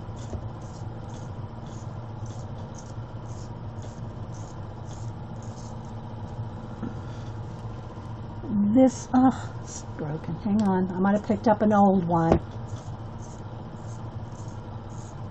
Some of my older ones have, not real old, I mean like not way back old. But you know, when we had some breakage issues. All right, let's see if that's going to work. All right.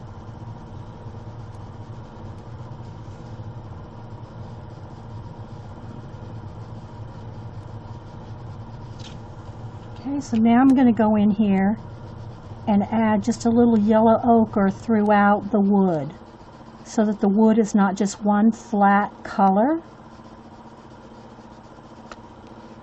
I'm going to add a little bit of highlight in here too, and I'll show you all how to do that. It's the same thing with, you can do it with hair, you can do it with anything that you want highlights. I'll show you. So I'm just going to go through here and just kind of randomly put a little bit of yellow ochre, just so, like I said, so it's not just one flat brown. And you just kind of build up your layers. This is another way of practicing your colors. I'll just go ahead and go over here while I'm at it, even though these aren't done yet. But I want some yellow ochre over in here. Well, I think it's called goldenrod, but yeah, yellow ochre. Okay, so now let's just say you want to highlight a little bits of the wood. You can take your Sharpie poster, your Posca. I mean, you could probably do a little bit with your gel pen, but gel pens going over the top of wax pencils doesn't always work. Well, go sleep, Button. I'm recording.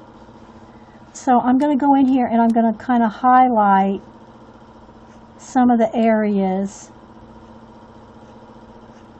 with the white to make certain bits of the wood just really stand out. But now the trick is you got to let this dry or hit it with the heat gun. And this is the same thing I did with the whiskers or any little hair or anything like that, that you want to really have a highlight. You can do it in white, dry it, and then go back over it with pencil. Okay? Did you get that? So just kind of pick out bits of the wood. We did this, I think we did this technique when we did the werewolf in Mythomorphia. I need to pull that out and show y'all again. Although we did the trees more in red, but it's the same technique, just different colors. Okay, so I'm just going to find, you can kind of overdo it sometimes. I do, but okay. And I can do it right under here as well. So there's like little swirls, the little knot holes and all that. Okay. So what you do is now we're going to dry that. I'm going to dry this with a heat gun.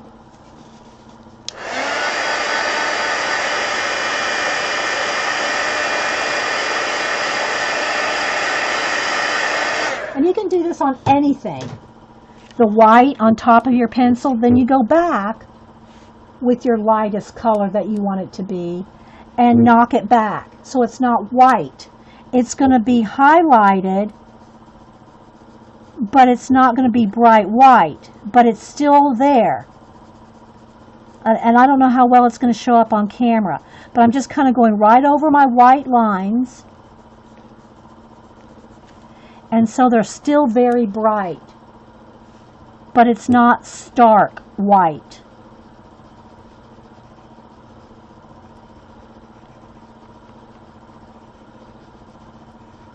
I'll pull the werewolf out here. Okay.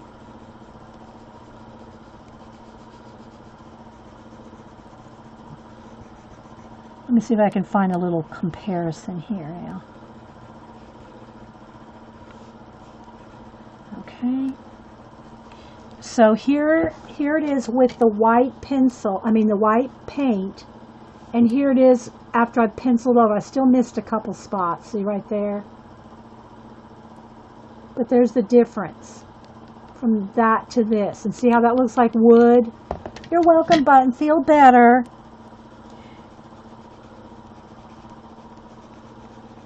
So you still have highlighted areas that really pop, but they're not white. Because your wood is, well, some woods might, birch, and some might have white. But for the most part, it's not going to be stark white highlighted wood. It's going to be just lighter, and this just keeps it nice and bright. Can you see that? You can always go back in there with your dark brown and kind of pick out some more of the little knot holes.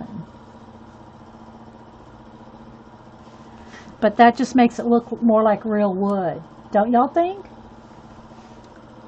Let's thin this branch down just a little.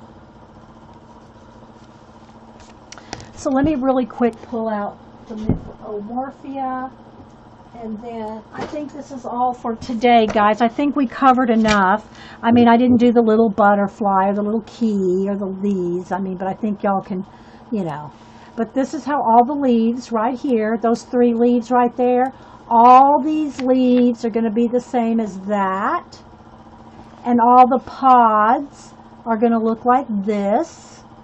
And all the wood is going to look, see here's, well, there's a little, the wood will look like this. See, I still have to do this corner over here. But it's all, I think you get the whole big picture. So let me back out here. Let me get my,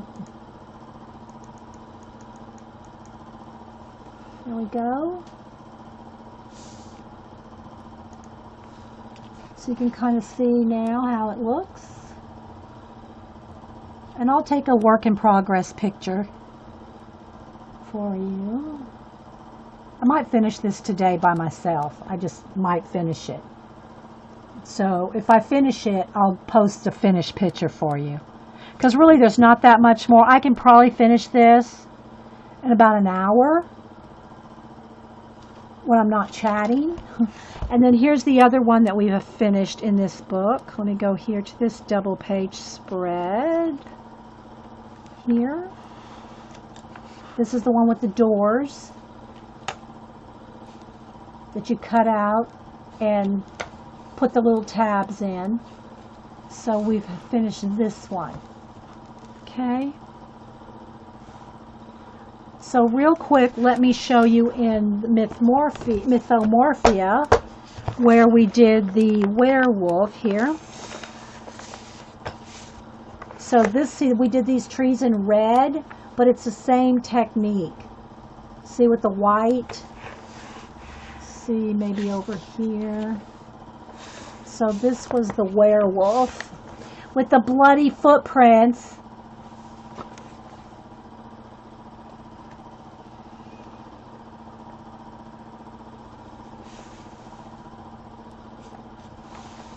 and that was in Mythomorphia. We haven't really done a little bit. I mean, don't know that we've completed too much in this one. But let me show you how okay, we finished this one. Did this one. And working on a few. But let me show you one that's got a wash. Okay, she's done. Here. So here's how a wash in the background as a base. And then sometimes I like just a solid black. Let me get out my Imagimorphia and my Anamorphia. I'll show you a couple finished ones in here. This one's done. Uh-oh, hang on guys. There we go. This one's done with the black, flat black acrylic paint in the background. And then little stars. So y'all know I love my black backgrounds. Here's one we kind of worked on a little bit, the gorillas. This one's done. The owls. These angelfish. That one's done. What else do I have in here? Let's look at Imagimorphia.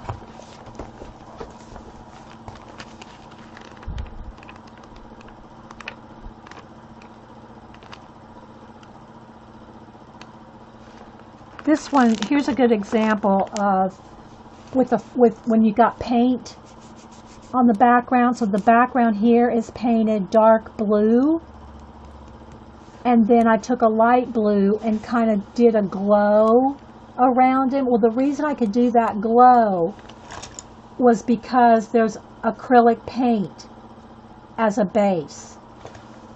What else is done in here? This one is, we've partially done this one. Got the spider webs done and did that with glitter, with stickles. What else is in here? This one we're working on again. This has got some glow around it. Well, it's not really necessarily glow, but like they're cutting through the water.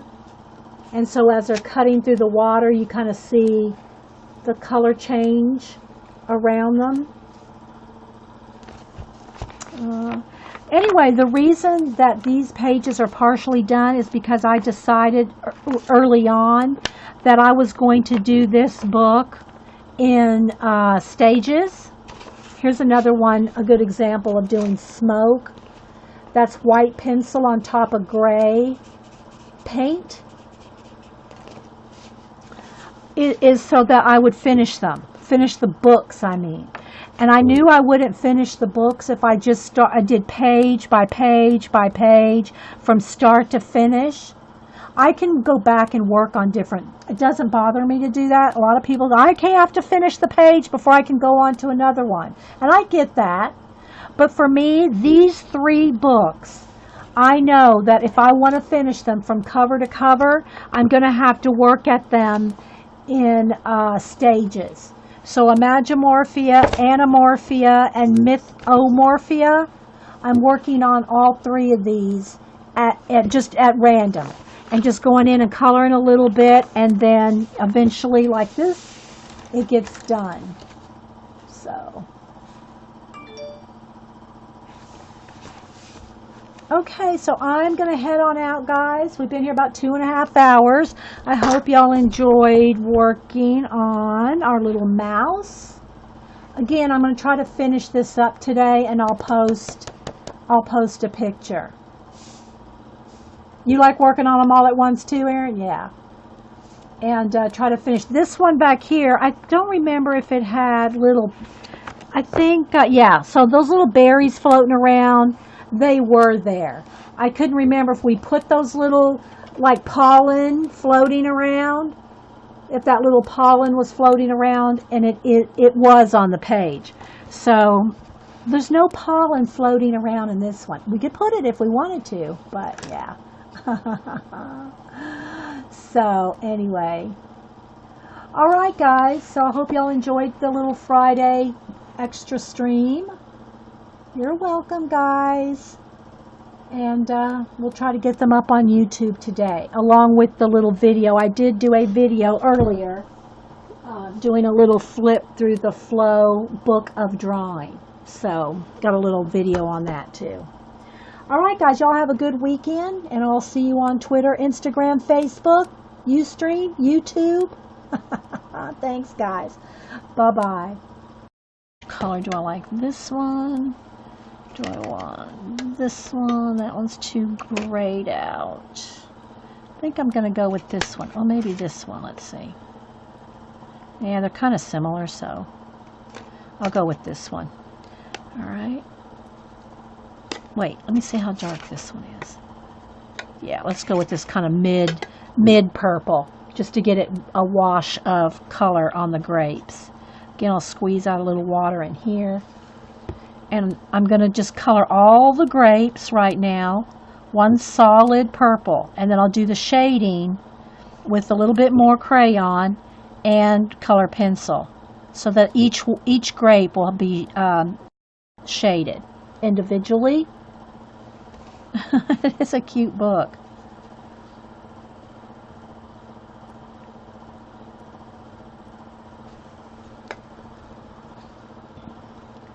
But just don't keep going over the same area while it's wet, because that's going to pill your paper.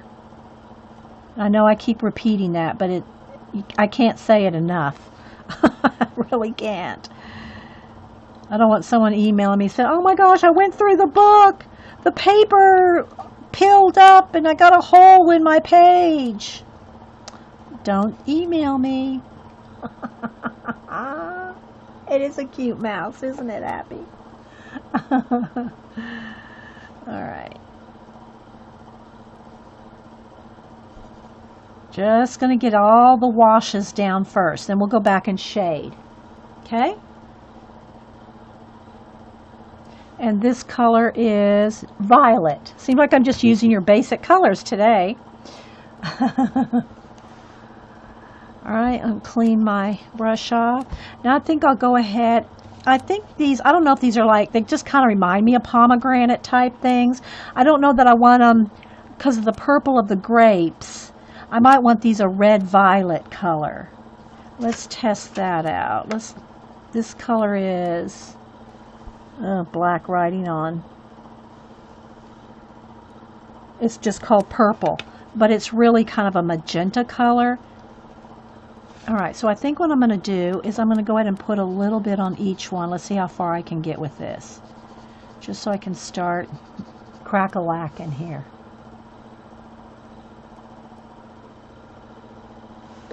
Yeah, it's a bundle of grapes. But again, guys, your color book, you can color anything you want. It can be anything you want. So just because I color it as grapes, you can color them green, you can color them make it whatever you want. I think these just remind me of pomegranate pods things, but I don't know what they are, but it doesn't really matter to me. I want this color. So that's the color I'm rolling with. All right, so now I'm going to go ahead and just kind of, the water, not the paint. It's the water that is going through your paper. So you have to kind of draw it, make sure it's not too oversaturated.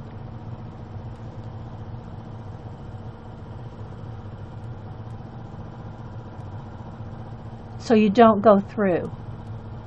Okay? So, but you do get more, rather than just going straight onto the piece, I like to just put it out on a tray, because you get more that way.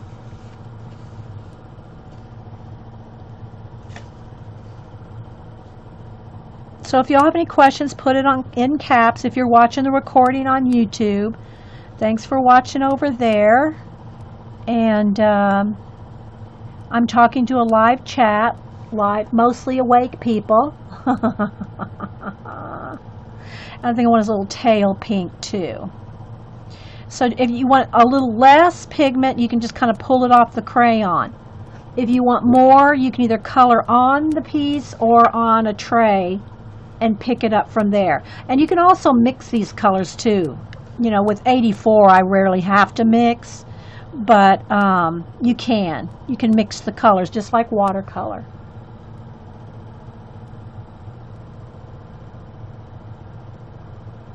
Yeah, cool grays look more blue and the warmer grays look more green. This one happens to be called just gray. This is just gray.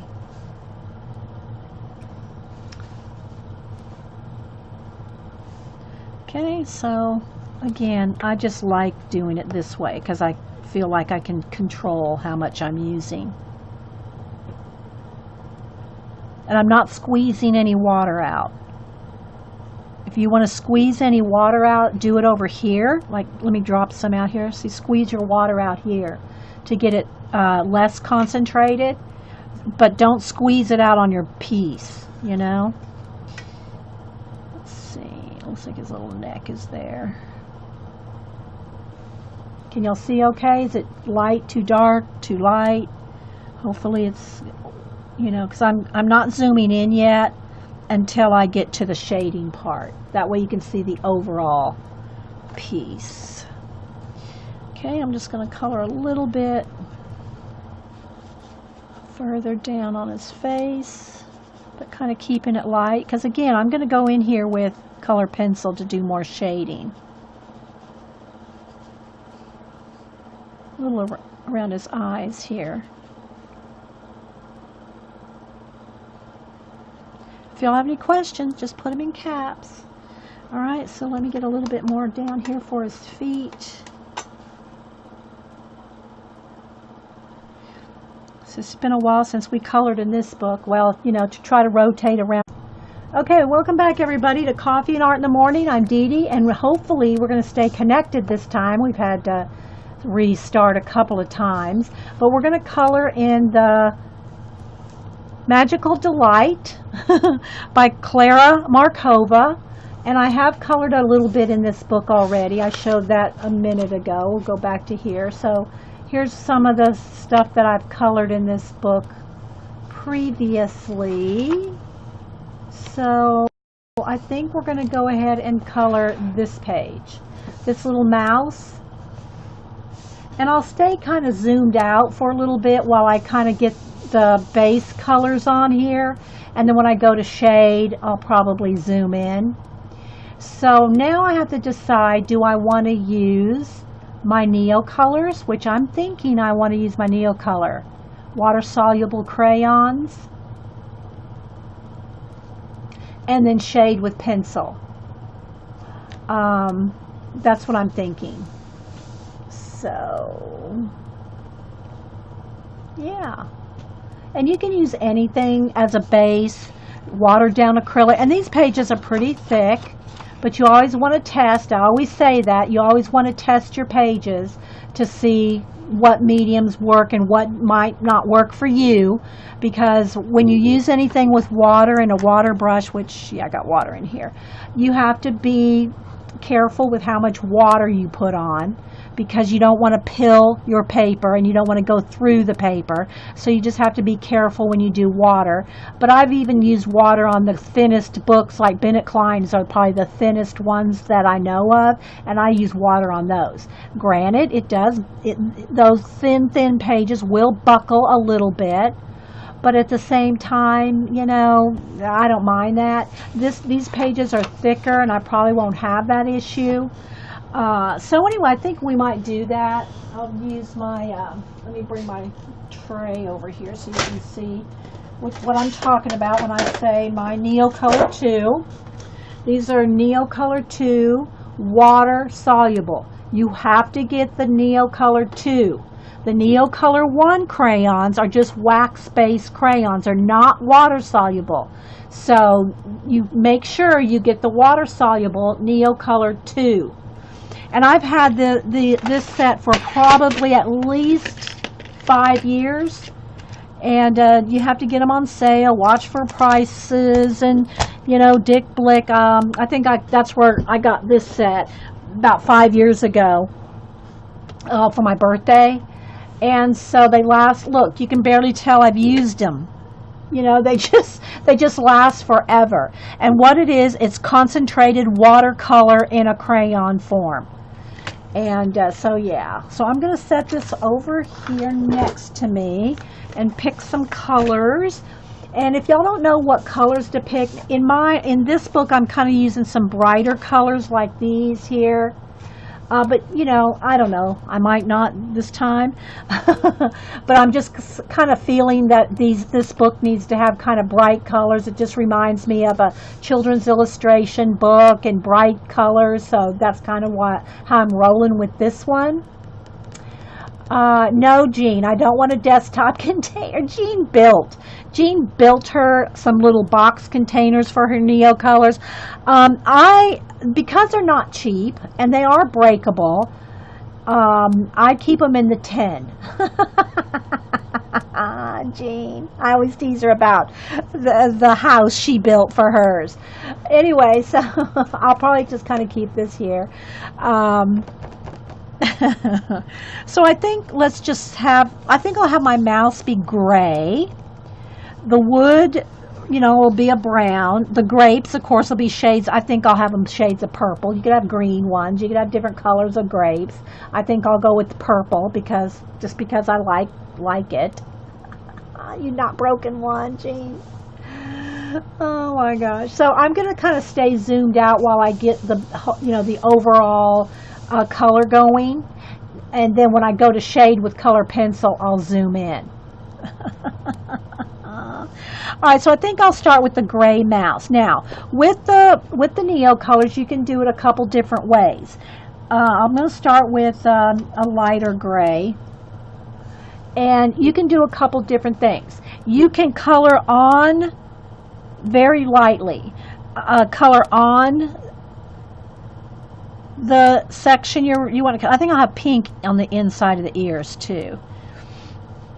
If you want it more concentrated, like this, you might want to find some of the areas that you're going to have darker and color that in. And then with your water brush, you just move it around, okay? But my preferred way, I have two preferred ways actually. Let me get a little tray. I like to take, one of these little porcelain type, little watercolor palettes, and I like to kind of scribble it out because then I'm picking up a nice concentrated amount and coloring. So you see how dark that is where I picked it up off the tray. You can also just pick it up right off the crayon and color it that way. So whatever works, you kind of get a feel for different areas that might work with something different. But again, you don't want to over wet your paper because this is not watercolor paper, right? This is not watercolor paper. So if it starts to get too wet, then either let it dry or take your heat gun to it and dry it before you put another layer. Because it's on all the different color books. Sometimes it takes a while to get back to them. All right, so that's wet. Now I'm going to go ahead and dry it so I can add a little bit more shading there. But again, it's wet, so wet that you want to dry in between.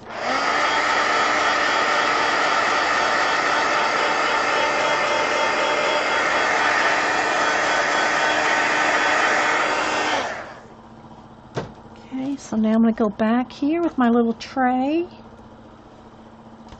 Add just a little bit more shadow right around his head here and his ears.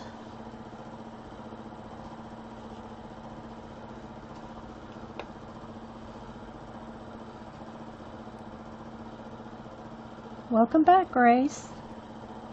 All right, now I want to take some pink, and I'll just leave my colors kind of handy so that if I need them again. And to clean off my brush in between, I just use a Kleenex and just kind of squeeze out the water and clean off the brush. All right. Now I think I'm going to get a pretty pink. Let's see, which one do I want? Do I want a pinker one or yeah, I think I'll go with the pinker one. I think this is just called pink. Yeah, just pink. Okay. And again, I might need to clean off a little spot here. This is watercolor from another project. All right, so I'm going to just put some pink down. We got disconnected for a little bit, Grace, so it may not have been you. All right.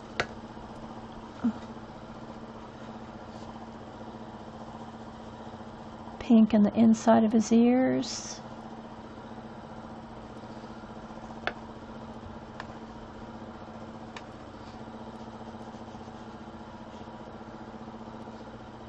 And it's just like watercolor, you got to layer. If you want it darker and darker and darker, you have to just add layers. So, but you got to let it dry because it's not watercolor paper. You have to let it dry. Do his little tail here. Alright, so I'm going to dry that so I can add a little bit darker pink. But it's so wet that you don't want to get too much water.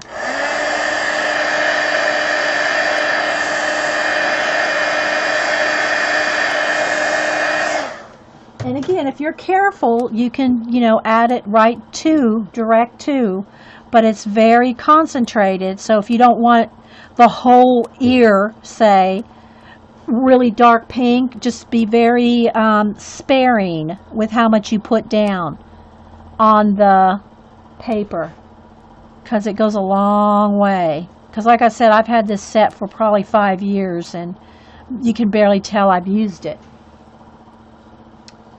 Okay. Alright, so now let's see. Let's get a nice pretty purple for the grapes. Let's see which